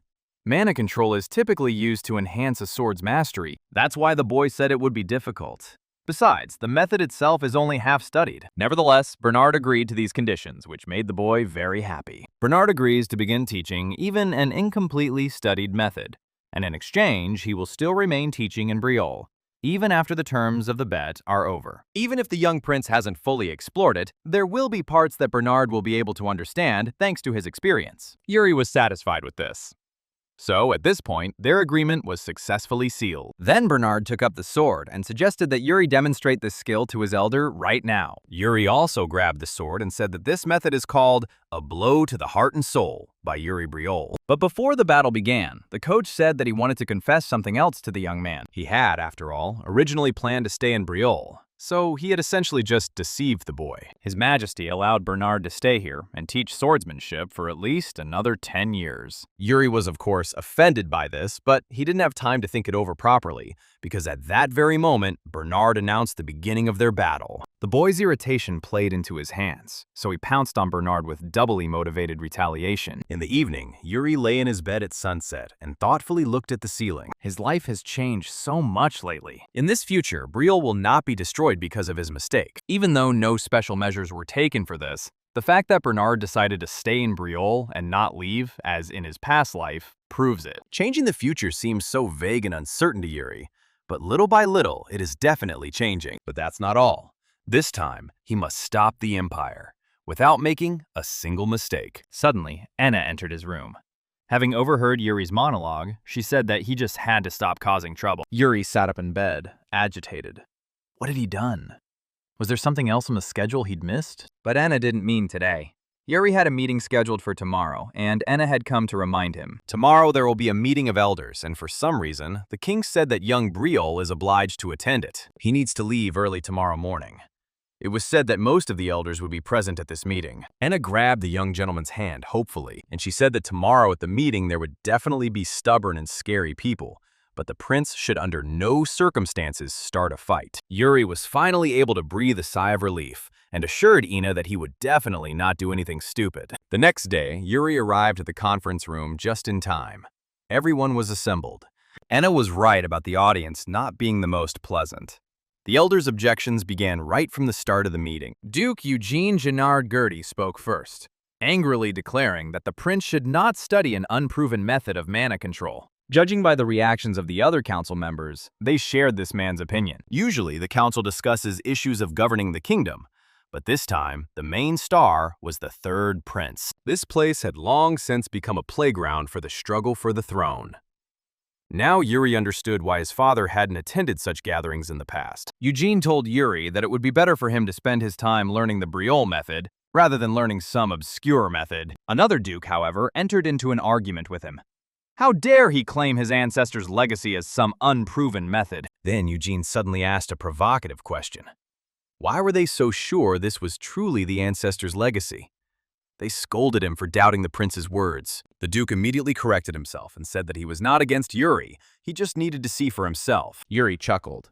He was even flattered that a meeting of elders had been held to discuss his method of mana control. Yuri secretly shamed him. Duke Gennard was the first to bow his head to the empire once Briol fell. Realizing that he could not win this discussion on his own, Eugene asked Sir Sein's opinion. Sir Sein has already crossed paths with the third prince. He is the very captain of the Knights of Briol. The man calmly replied that he was not in a state to make hasty judgments right now. Each method of mana control has its own pros and cons, and each person has their own unique traits. Eugene was furious. The captain of the Briol Knights himself said he wasn't sure about this mana control method. Wasn't that a good reason to forbid the boy from using it? So he thinks it's better to forget about this method for now. The Duke, who had initially expressed his disagreement, spoke again.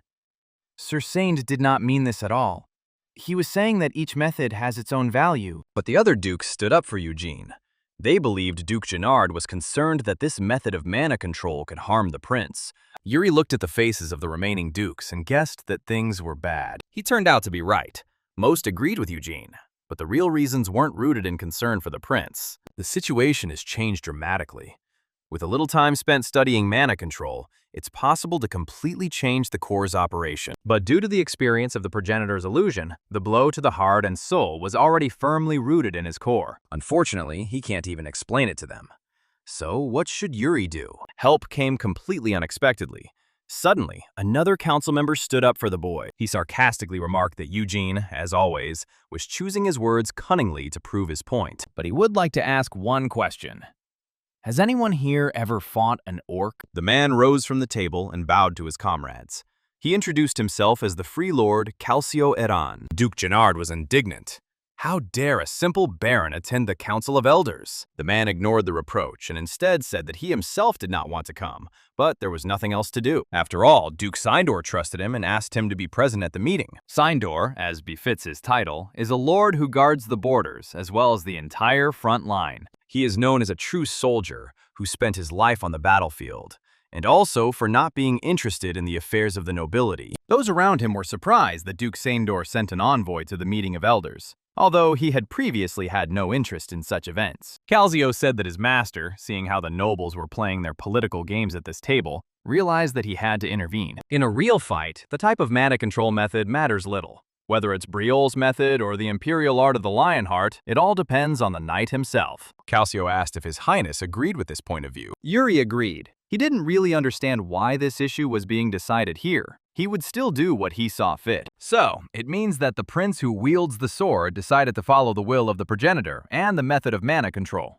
Calcio asked why then people who do not own the business, who have no authority whatsoever, continue to interfere in the prince's affairs? Well, usually the noise comes from people sitting at a desk who have never held a sword in their lives, so it's not surprising. Eugene did not like his tone and told the Free Lord that he was speaking very rashly. Iran apologized for his rudeness, but did not take back his words. He mentioned it before, but will anyone finally answer him? Who of those present has ever fought an orc? Do the Dukes really think the orcs will care what mana control method someone uses against them? The Dukes had to agree with this, but they still insisted that the prince was still very young and could not make such serious decisions. Yuri asked, irritably. Should he really change his method of mana control just because they thought it was wrong? Perhaps it is no longer just difficult for him to correct his technique, but practically impossible. Calcio concluded that, in any case, His Highness was unlikely to change anything. They wouldn't extract the core from him by force after all. They certainly couldn't do that even if they wanted to. So what's all this arguing about? Moreover, the king, as far as Calcio knows, also agrees that his son should study the method of his ancestor. He accused the Dukes of simply sitting there and ruining the poor prince's psyche. Eugene was already at the limit of his anger. It infuriated him that the Margrave's messenger was saying such things, although he himself had been keeping a low profile lately. Calcio glared at them. Did hundreds of people really have to die before they realized these were troubled times? They probably didn't see or hear the reports of daily soldier deaths. On the day Calcio left the Margraviate, 4 men died. Moreover, he personally buried his friend, with whom he had close contact and with whom he had breakfast every day. Orcs never rest. They spend their entire lives fighting and killing. This monologue made both the Dukes and Yuri himself think about the unstable situation the kingdom really was in. Come to think of it, around this time, a problem arose between Briol and the Principality of Klein, according to Yuri's recollections. During this period of time, orcs began to repeatedly cross the border and cause enormous damage. Calcio said that the orcs' behavior had changed recently. They had become much more sinister than they had been before. Then Yuri asked, "How are things with Klein? Wasn't the Klein Principality army taking part in this?" The man replied that their border guards had suddenly retreated, And the border village was completely enslaved. some people died, and others became orc slaves. The situation was stalemate. Yuri was convinced that everything was unfolding exactly as it had in the past. Was this a civil war? Or was the Duke's third child involved? Yuri asked the last question out loud, but no one answered. Then the boy decided that he had had enough for today and announced that he was going to leave. Eugene wanted to detain him because they had not yet finished discussing the topic they had started. But Yuri smiled and told the Dukes to discuss more important matters than his choice of mana control method. For example, protection from the Klein Principality and the orcs. The Duke watched him with an angry glare, but had no right to say anything against it. That evening, having stopped for the night at a local tavern, Calcio reported to his master everything that had happened that day. They communicated via a magic orb. Even the prince's last phrase about the elders finally leaving the child who was going through puberty alone. The man said that rumors were spreading that the third prince had changed very much. He himself also noticed this at the last meeting. He told the Duke that the boy had not been so bad when he stood his ground. Sir Sindor gave orders to watch him for a while. At first glance, there was nothing unusual about him, but the Count said that we needed to take a closer look at him and, if necessary, study his biography. Calcio accepted the order, and the Count bid him farewell. He would contact him again soon to find out more. After this, the glowing ball dimmed and turned off. The call ended. Calcio looked out the window thoughtfully. How peacefully people lived, even considering the number of soldiers dying at the border every day. Suddenly, in the crowd, the man noticed the outline of a familiar short figure. It was the third prince, Yuri Briol. Pulling the hood of his robe up, he carefully made his way down the street, accompanied by the royal mage. Hernando was inspired by the way they had sneaked out of the palace so discreetly at night. As a child, he had been quite a troubled child and often ran away. Only now, Hernando was constantly worried that someone was following them and might recognize them. Yuri didn't understand why he was so worried. Even though Hernando can leave the castle whenever he wants, when he goes for walks with Yuri, he always feels like they are about to commit a riot. The boy said that if he'd been planning on doing something indecent, he wouldn't have taken the magician with him. Hernando asked, "Where are they going then?" The boy turned and smiled conspiratorially at him. They were heading to the capital's most illegal casino. Hernando asked, confused, why this was so. But Yuri said that they weren't going to do anything bad, but the prince had no intention of doing so. He asked Hernando to take him to the casino because he was sure the magician knew where it was. He suddenly became more serious and swore to the magician that this time he was going to such a place not for his own pleasure, but for Briol. Hernando was speechless. First the mountain of swords, now this. How much had Yuri prepared? Inspired by their plan, Hernando happily agreed to go to the casino, which he visited more often than at home. In Yuri's past life, there were several people in Briol that many people talked about. The first was the boss, who was a major loan shark and ran the entire criminal world. Next up is the best merchant on the continent, a giant of trade. And one more, the one who beheaded the boss of the criminal underworld and kept all of Briol in fear. She wasn't just a regular killer. She was calculating, agile, and intelligent, and she took her place as the ruler of the criminal underworld. Yuri knows about one of the 3 people who died at her hands. In this life, he was still alive, a major moneylender today. His name is Goryeo. It was he who Yuri met at the casino. The man was delighted that such a distinguished man had decided to do business with him. The prince noted with a grin that he had been told everything about them even before he and Hernando entered the hall. Yuri remarked that it would be strange not to recognize the king's magician and his youngest son, Prince Briol. Yuri agreed and then said that he didn't come to the casino to play games and have fun. Goryeo quickly got the hint. He gestured toward the spacious dining room of his establishment and suggested they step inside and discuss everything at the table. As they walked inside, Hernando whispered to Yuri that he hadn't warned him that they weren't going to play anything today. Yuri asked the magician to be quiet. After that, Goryeo assumed the young prince had come to borrow money from him since he wasn't planning on playing that day. The boy confirmed this. He wanted to borrow money and invest it. Goryeo suggested that the prince wanted to set up a personal charitable foundation. But since he borrows money from him and not from the bank, it means the prince has quite big ambitions. Yuri stopped him and asked him to stop interrogating him. It was none of his business how he spent the money. Goryeo immediately sat down and apologized for his behavior. He should have been more careful if he didn't want the deal to fall through. Yuri said everything was fine. Then Goryeo cautiously asked why he needed the money. The boy said he planned to use the money to buy magranja, a spice native to the Klein region, as demand for it would soon increase. Hernando and Goryeo were very interested in this statement, although they thought that the young gentleman was delirious. Magranja is used to make high-quality spices, but it is hardly worth it. Yuri did not back down and convincingly said that soon everything would be exactly as he said. Hernando had heard that war had broken out in the Klein Principality and that orcs were roaming everywhere. But he didn't think the price of spices would rise so much because of it. Perhaps the prince simply wants to buy out the Klein Principality's specialty in advance? This look in the boy's eyes. The devil knows what lies behind it and what he's really thinking about. Goryeo thought that Yuri was different from the rumors circulating about him. Moreover, it seemed he wasn't acting solely on the information he'd just uncovered. So the man decided to agree to the deal after all. Yuri asked him, as an investor, not as a prince, how much money he could lend him. The man took a little time to think about the whole situation, and in the end, his conditions turned out to be satisfactory for Yuri. They entered into a written agreement in which they set out all the terms of the deal. Hernando was quite surprised that the count had given the boy money at all, and a lot of it at that. But in his opinion, this was too much. He should have at least told Hernando about this beforehand.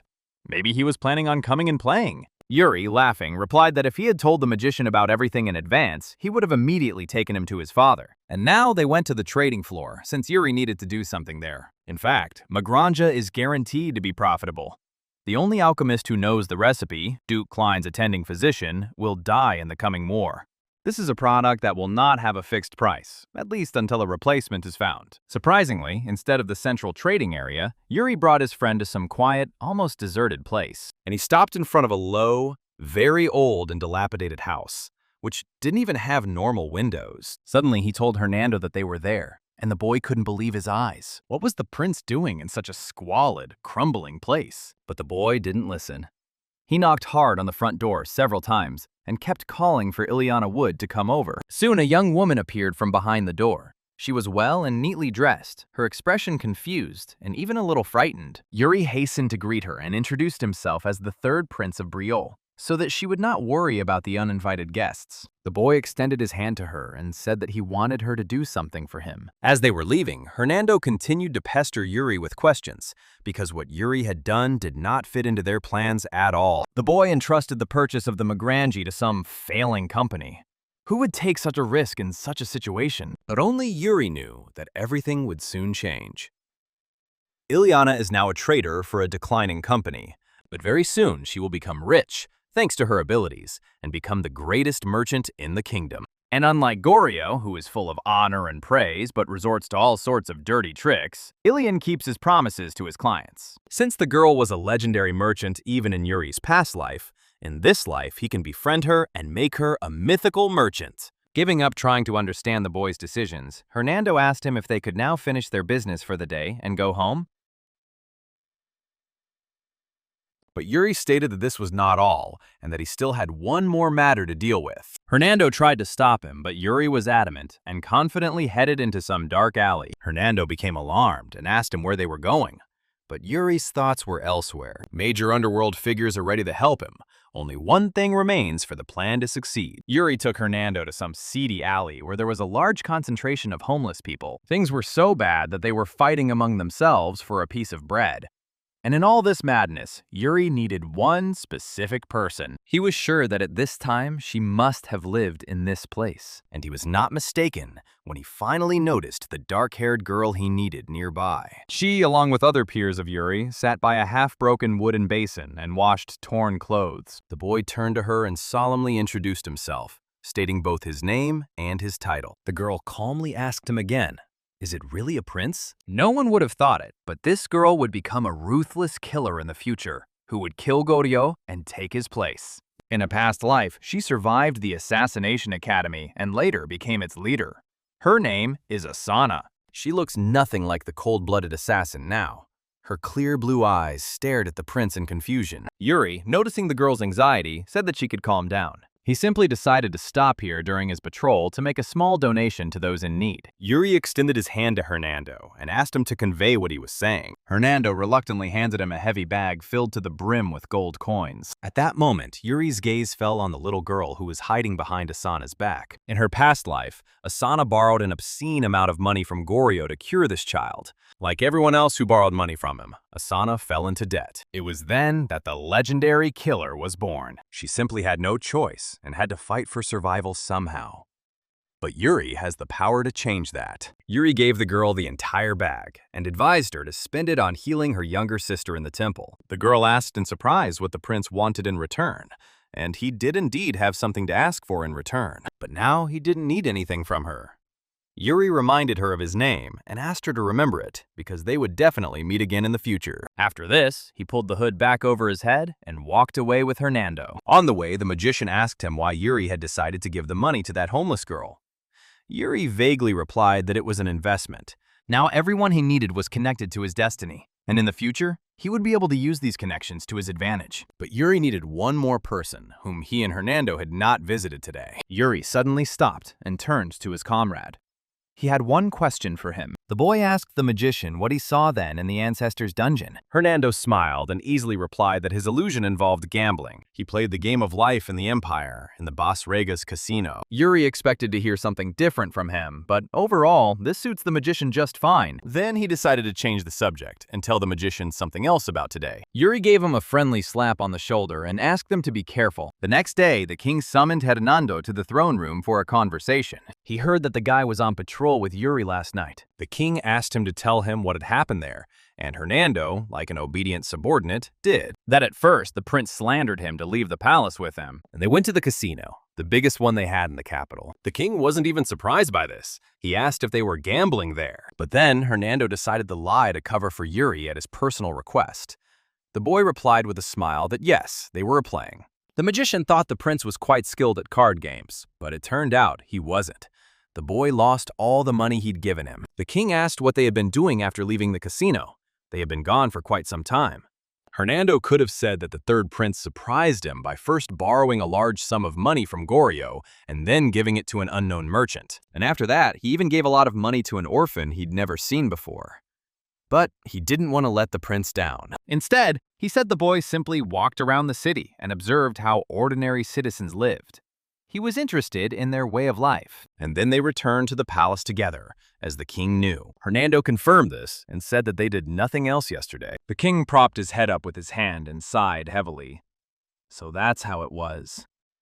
After thinking for a moment, he changed the subject, and he asked Hernando if he would be present at the upcoming ball. The guy straightened up and replied with a smile that he definitely would. The king thought Hernando was saying he wasn't interested in such things.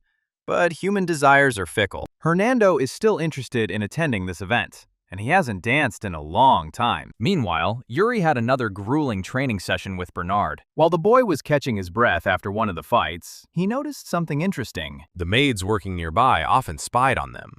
Yuri brought this to the elder's attention and said he had some female fans. Bernard has become quite popular among the maids lately for some reason. Yuri laughingly suggested to the coach that they go to the upcoming ball. There would likely be people there who would like to see him in a nice suit. Bernard said he wasn't interested.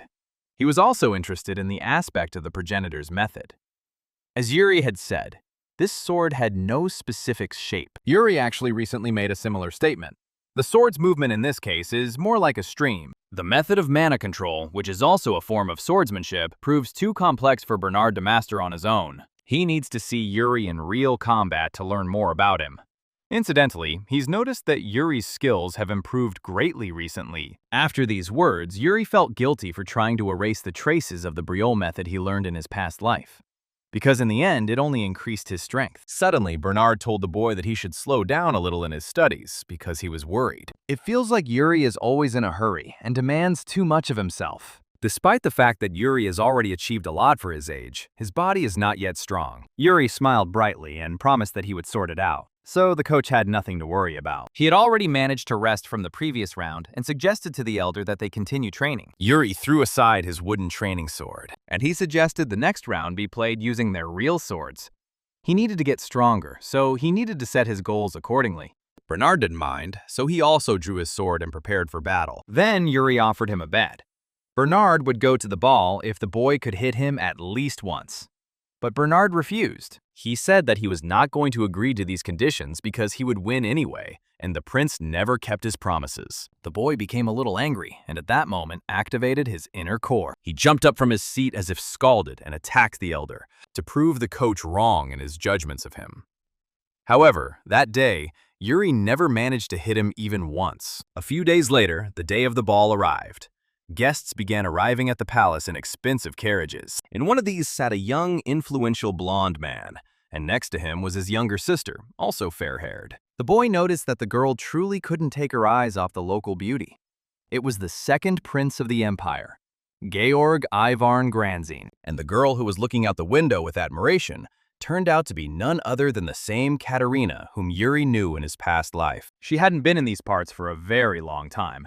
And besides, she really wanted to meet someone as soon as possible. Meanwhile, in the castle, the final preparations for the ball and banquet were being completed. Enna helped Yuri get ready for the event, and even rehearsed a waltz with him in case the boy suddenly had to dance with someone. Musicians were already playing in the hall, and it gradually began to fill with people. Various noble people divided into pairs for dancing, while others simply chatted pleasantly and bowed to comrades they had not seen for a long time. In the center of the hall, the king sat on a throne, his gaze attentively watching everything that was happening at the ball. The Briol princes gathered around the table with food and were chatting cheerfully about something, until Yuri noticed an interesting figure in the banquet hall and was distracted by it. Duke Sindor also came to the banquet. As expected, he was very different from the average knight. But Yuri didn't dwell on this for long. He turned back to his older brother and asked him if he had been having problems with his eyes lately. He had started wearing glasses more often. The guy said that his eyesight wasn't that bad, but then his words were interrupted by a loud roar of a horn. It was the servants who announced the arrival of the prince and princess who had arrived from the empire. The king personally approached and greeted George. They shook hands respectfully. Georg thanked the man for his hospitality and then asked him for permission to introduce his younger sister to everyone. Then Katerina entered the hall and charmingly bowed to everyone present. Yuri's heart began to beat faster when he saw her, as memories of their difficult romance in a past life immediately came flooding back. And about its sad ending. Betrayal, the burned briolet, and a short note. Sorry, in this life, he can't get engaged to Katerina. He never made the same mistake as in his past life.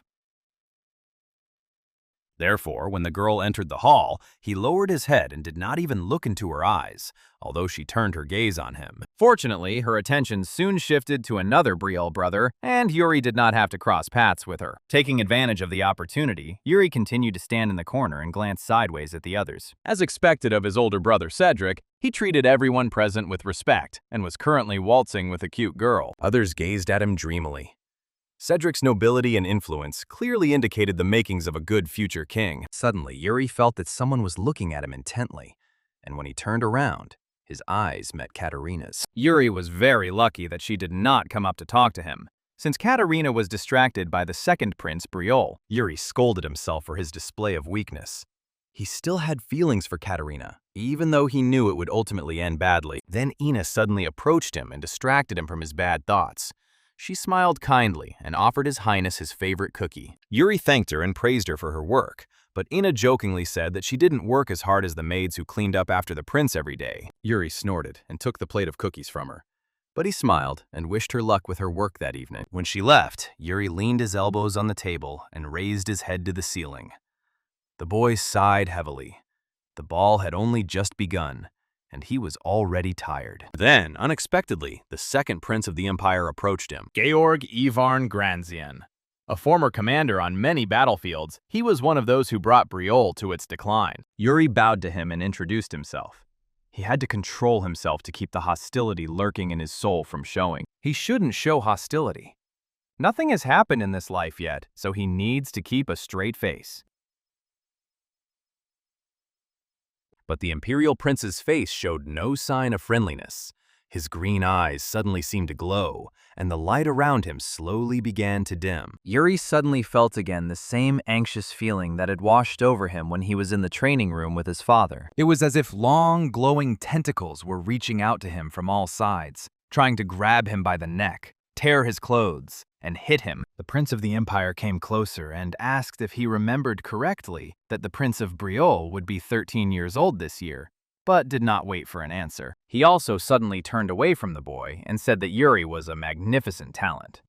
As expected of Fiore's son, it was quite threatening for a simple greeting.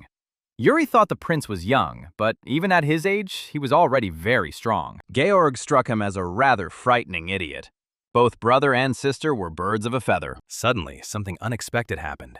Georg suddenly collided with Ina, and she, unable to hold the tray in her hands, spilled wine right on the young prince's cloak. The maid looked at her hands in confusion and hastened to ask the master for forgiveness. But from the blonde's face, it was clear that he was not going to quietly sort out this situation. In his view, this child, that is, Ina, made a mistake for which he must be punished. George drew his sword from its sheath and held it forward, very close to Ina. According to the laws of the Empire, such an act would require the offending servant to be beheaded. Yuri was furious.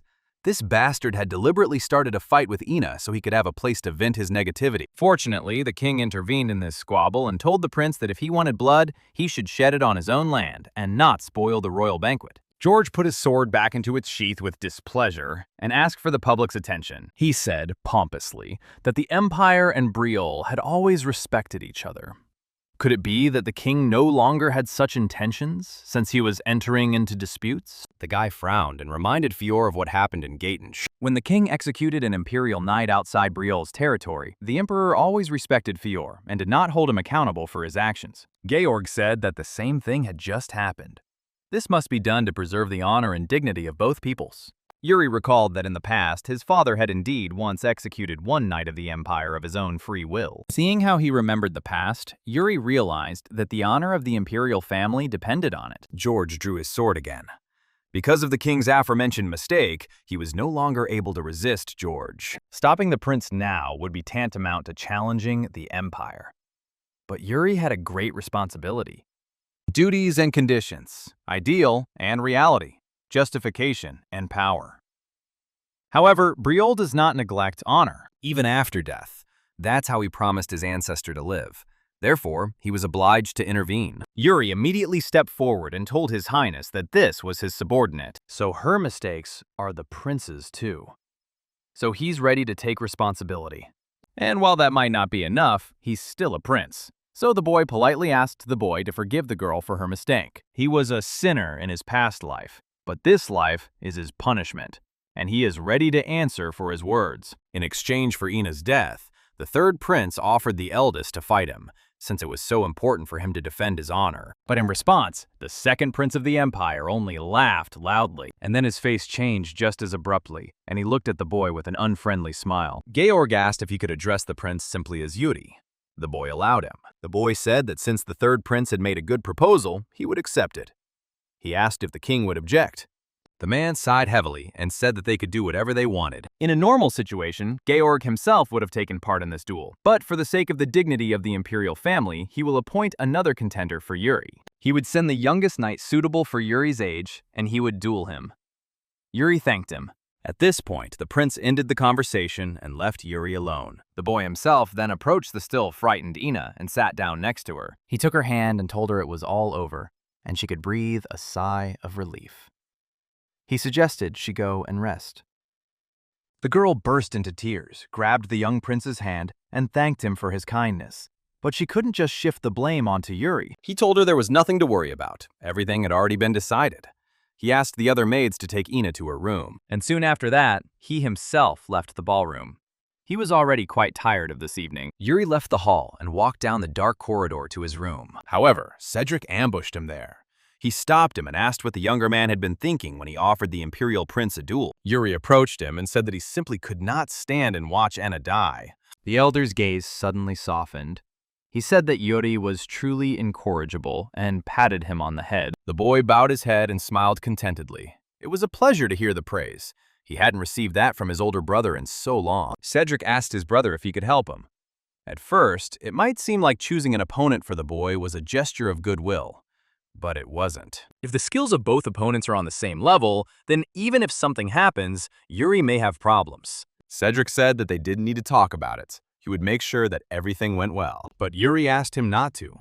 Declaring a duel was his choice, so it was up to him to deal with it. Cedric smiled and finally agreed to trust his brother.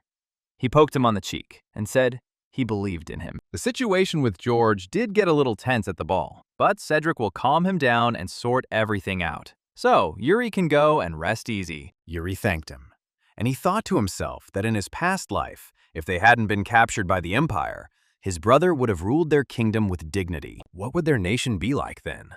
This time, he must do everything to see what comes of it. For this, he will fight and win.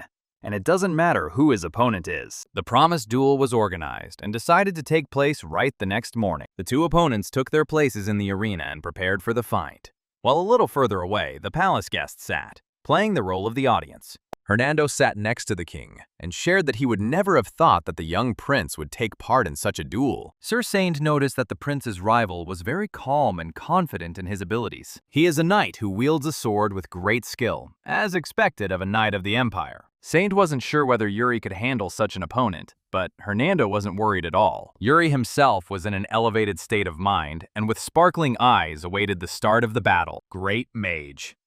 Of all the ranks awarded to mages by the Mystical Tower, this is the rank no one has ever achieved, a title granted only to those who have mastered an exclusive mystical path. Among all of them, the Exploration of Fate stands out as an exclusive mystical path that allows one to gain a complete understanding of the fate of the world. Only Hernando, who received permission from the world itself, was able to master it. But at some point, his abilities failed him. That day, he was playing cards for money with Yuri. It was the first time he had lost money in a serious game since mastering the exclusive mystical path. He could have written it all off as a simple coincidence, but he knew that it was not so. Usually, he can read his opponent's cards and even their luck with one quick glance, but he saw nothing when he played with Yuri. And that figure he could see through the illusion of the Sword Mountain. Black hair and eyes.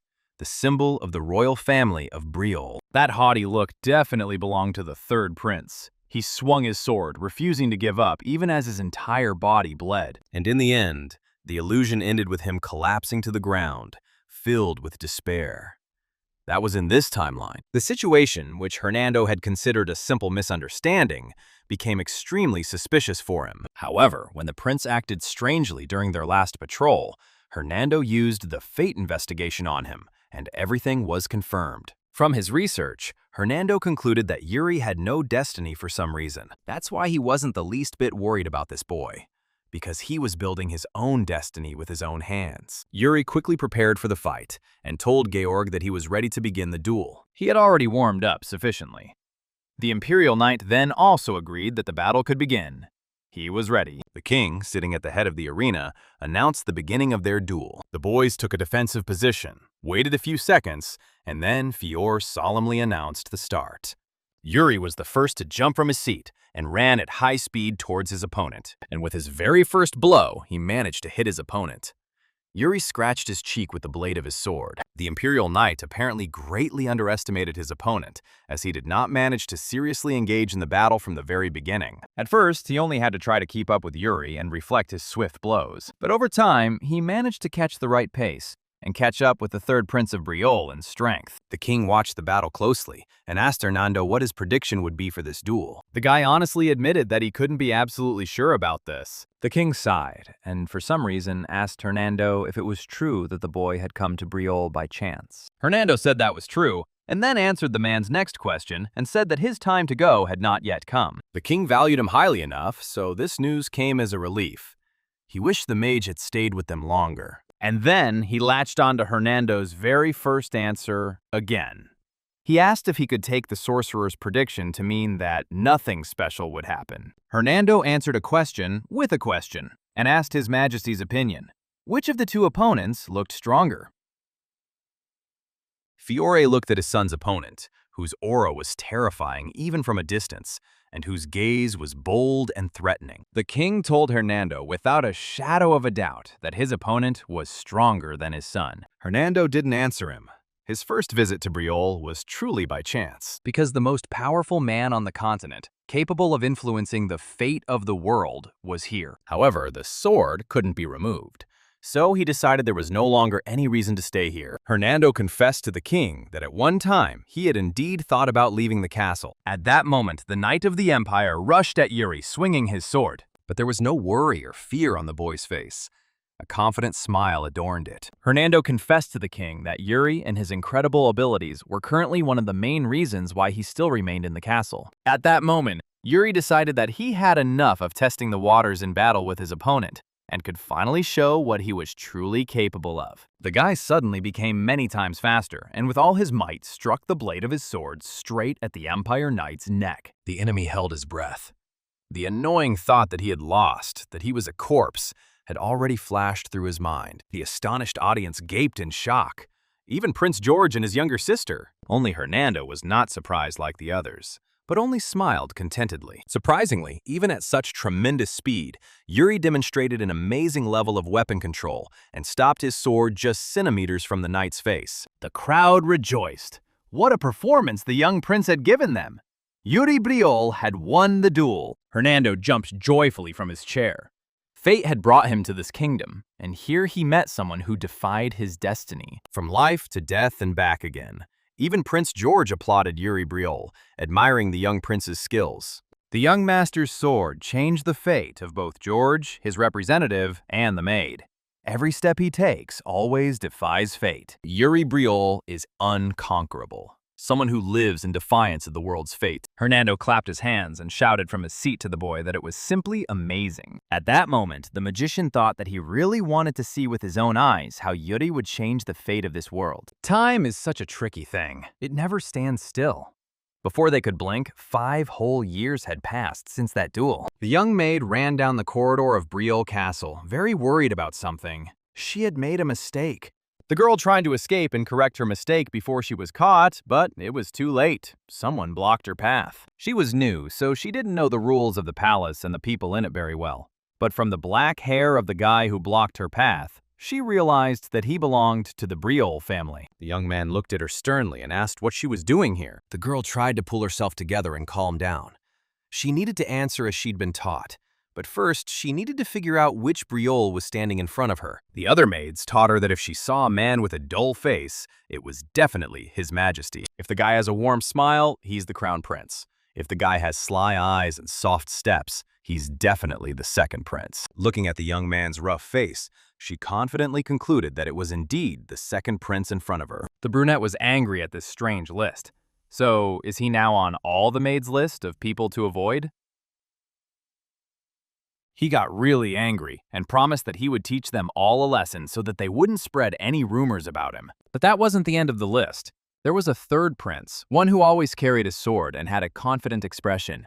Yuri Briol. He just happened to be nearby at that time and came to the screams to check if everything was okay. Over the past 5 years, Yuri has grown a lot, and not only physically, but also mentally. He came closer to the boys and asked his brother to leave the poor new girl alone. There wasn't much need for argument. 10 minutes later, he was strolling calmly through the castle courtyard. He only laughed a little at his brother for always making fun of the maids, and drove him away from the frightened girl. And as a sign of gratitude, she treated him to freshly baked cookies. Yuri enjoyed them quite a bit on the way, because the cookies turned out to be really tasty. After having a snack, Yuri decided to take advantage of the free moment and check his mana reserves. He recently tried using mana while holding a sword to reduce the strain on his arms, and it worked. So gradually, he began to practice this method. Just think, he had already come so far in understanding his powers. It's been 5 whole years since his death at the hands of Roland. And the same amount of time has passed since he woke up in his cozy bed, realizing that he had regressed. The peaceful days that Yuri could have spent on self-improvement and preparing for possible dangers are already ending. The Council of Elders, as the boy had guessed, was just discussing the kingdom's latest problems. As he approached the door of the negotiating room, he heard loud shouts. The counts were on edge and couldn't get their positions across. Yuri tried to knock on the door several times in a row to be allowed in, but no matter how loudly he did it, there was no answer. The guard told the irritated prince that they must be too busy arguing to hear him knock. But Yuri wasn't going to wait for them to finally fall silent, so he simply knocked down the door with his mana-fortified hand. The counts opened their mouths wide in surprise when they saw Yuri. Yuri frivolously apologized and said that he probably knocked too hard because someone didn't hear him knock. The king closed his eyes and sighed heavily. He was already accustomed to such antics from his son. Yuri told them that he would like to join the discussion, and he did not object. So they brought the guy a chair and placed it next to the table. One of the counts continued his speech and said that they did not have enough men to help the Allied forces. The second one yelled at him and said they simply couldn't ignore the Empire's request for help. In that case, another house could send more men. Yuri frowned at them. As always, they were arguing, trying to gain their own advantage. The story unfolds exactly as Yuri remembered it from his past life. It happened around this time. A request to reinforce the Empire's Allied forces. The Empire has requested personnel from various countries, and she sent them to the east to exterminate the orcs living there. But the plan failed, and enraged orcs began crossing the borders of neighboring countries. All but the Empire. Then Briol realized that this was the Empire's plan. Because of this, they lost many great knights, including Leanne Flander, who was also present at the meeting. However, now Yuri, identified in the Empire's plans, will not allow this to happen. The counts argued a lot about whether or not they should send their troops to help the Empire, citing various arguments, until suddenly Yuri stood up and announced that he would personally lead the squad to extermination. He will join the Allied forces. They must do something to ensure that no one can tarnish Briol's name. Yuri asked them to do what nobles are supposed to do. The proud father looked at his grown son with a smile. I wonder what he was planning. After the meeting, Yuri went to training.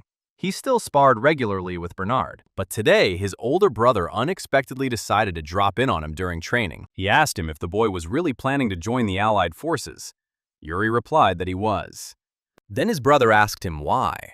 Members of the royal family don't have to do that, but, as Yuri always said, it is still the duty of the royal family. The boy sighed heavily. Now he understood what was going on in the younger man's head. He enthusiastically promised to protect the palace during the younger one's absence and asked him to return alive from the campaign. And after that, he ran away as quietly and suddenly as he had run into the arena. Bernard said with a smile that the Briol family members have a wonderful brotherhood. Yuri asked the coach if he himself wasn't worried about his students. The man believed that the boy would return safe and sound if he didn't get into trouble. And yet, he also asked him to be more careful on the hike and not let himself get into danger if possible. Orcs are hard to deal with. They're far more powerful and bloodthirsty than you might imagine. Especially those orcs who have a red flag visible behind their backs. People called them orcivals. They are especially fierce and bloodthirsty. Yuri convinced the coach that there was nothing to worry about. He would definitely cope, no matter what happened. And at that moment, another person suddenly ran out into the arena. Ina. She reported that a guest had arrived with the items Yuri had requested for his journey. Yuri smiled and informed the elder that he had a plan, so there was no need to worry about him. And this plan is very special, so it's better to trust Yuri and not ask questions. After training, Yuri went up to the hall in the palace where that special guest was waiting for him. It was Vice Guild Master Ilian Guillermo. Yuri sat down next to him and asked how his old acquaintance was doing. The man said that she was currently on a trip, so the representative came in her place. Yuri advised the woman to hire a cab, but she still travels with the goods herself because she prefers it that way. He came to the palace because they had obtained the items that Yuri had requested. Yuri took the proffered box and broke into a satisfied smile. Finally, he had it, the Sword of the Four Paths. He had been waiting a long time for this rare commodity to finally be delivered to him. Guillermo asked the young man if the item was truly so valuable. To him, it looked more like a set of decorative daggers. But then Yuri demonstrated their true value, as it was an artifact containing ancient magic. Guillermo recoiled in fear as he saw the sword rise into the air on its own and fly across the room. Yuri assured him everything was safe. The daggers wouldn't hurt him. Guillermo asked if Yuri moved the swords with mana. The boy confirmed, and the elder calmed down a bit. He hadn't thought His Highness had become so strong. Suddenly, Yuri felt something strange. But when the man asked if everything was okay, he answered that yes. Yuri asked him to convey his gratitude to Ilian for the goods. He also asked her to report on the progress of the Empire's branch at their next meeting. After this, Guillermo bowed and left the room. Yuri sighed wearily and told someone she could leave. A tall girl in a mask immediately appeared behind him, who was none other than Asana. Now she had become his personal spy.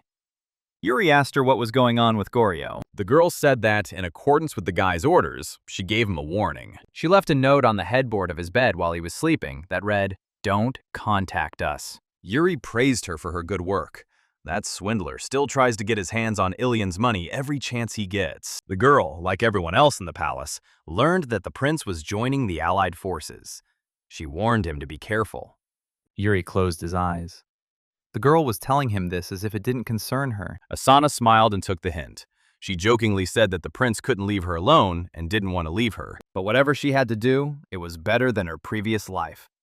So they agreed that Yuri would contact her later and she would join the squad. A few days later, the day of departure arrived. Cedric saw him off on his journey. He was the last one to tell Yuri to be careful and ask him to take care of himself. He was very proud of his little brother, but he was also very worried about his safety. Yuri told him not to worry.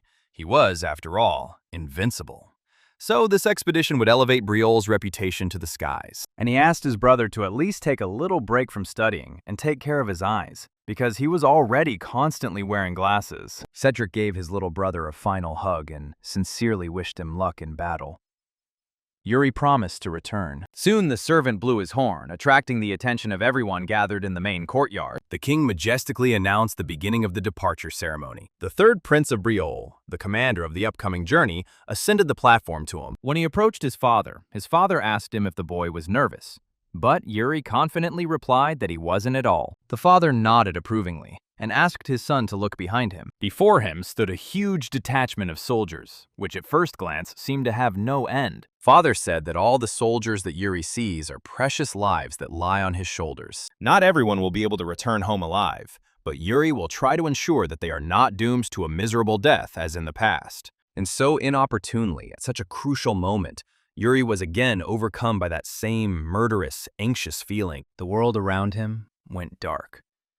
All Yuri saw before him was a blurry, fiery silhouette of a man glaring at him. Moreover, his body felt as if it were bound in chains. He couldn't move a single muscle. Yuri didn't know what exactly was standing in front of him, but he instinctively felt that it was death itself coming towards him. He accepted it and didn't move.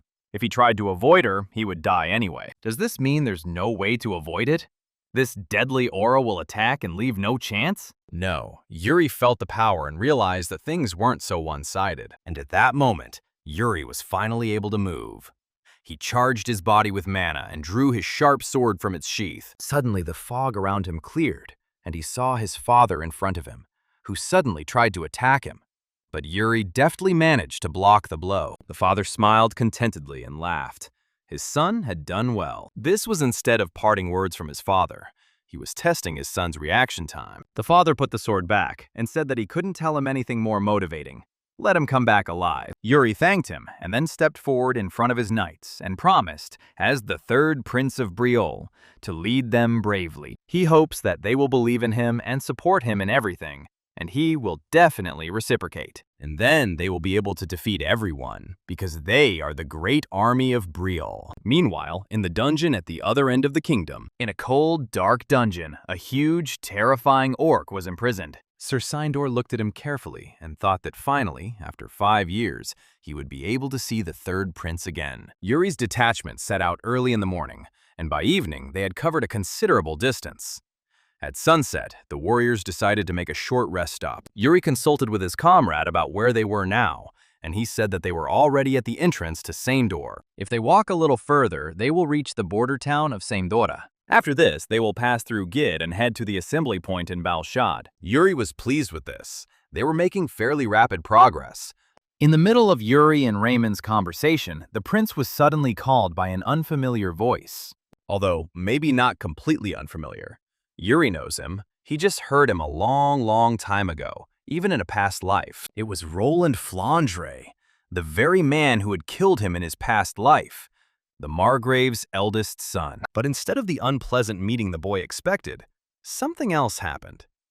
Roland knelt down in front of the prince and said that he was very glad to meet him. He said that even before the meeting, he wanted to confess something to His Highness. Yuri became worried again, preparing himself for any not-so-good outcome, because he could not at all imagine what Roland might say to him. But then Roland's eyes suddenly lit up. He looked at the prince adoringly and said that he admired him very much. After the incident he learned about from his father 5 years ago, the third prince became his idol. He was greatly impressed by the way Yuri raised his sword to protect the maid.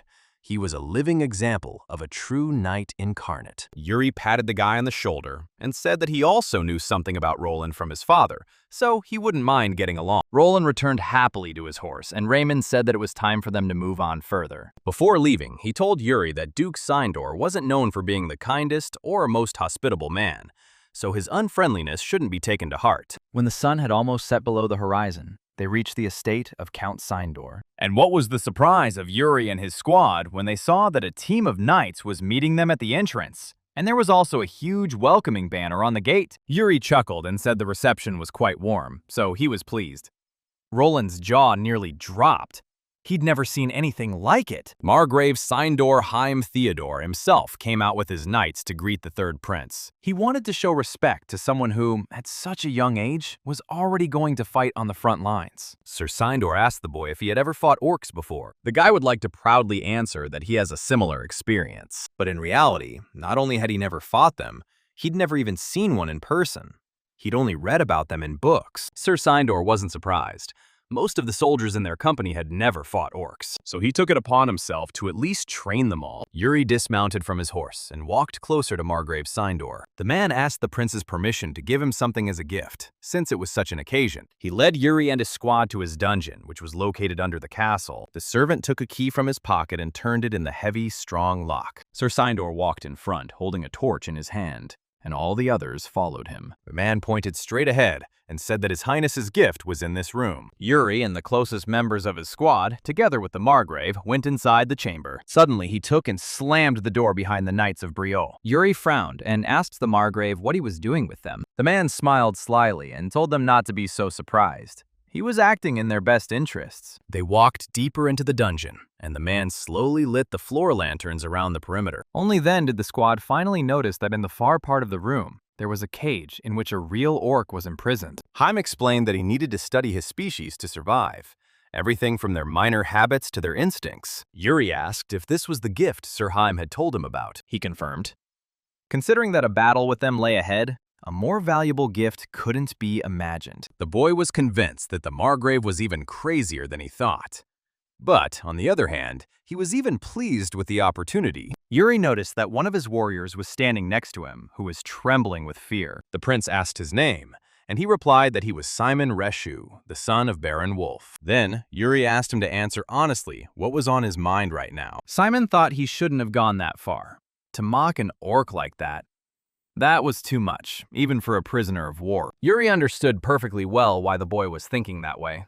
but he also knew that the boy would quickly change his mind in a fight with him. The prince asked the Margrave to open the cage and release the orc. The orc obediently complied. While the gates were rising, Yuri decided to say one last thing to the young man. The orc stamped his heavy foot angrily. Yuri announced that a real fight was about to begin. And none other than Simon must fight him in order to understand what the prince is talking about. The rest of the squad retreated back, and the young knight stood up to fight the monster one-on-one. But instead of attacking, the orc, as soon as he was free, fell to his knees and began banging his head on the floor. Simon was confused and lowered his sword. Was it really that bad?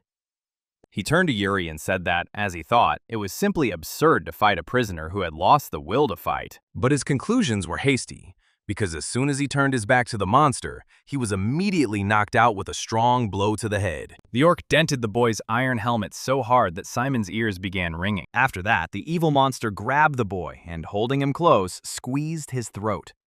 One careless move and he could easily break his neck. Sir Haim calmed the frightened knights and said that they had cut most of his tendons, so it would not be difficult to defeat him. Now both Yuri and the members of his squad finally realized what orcs really are.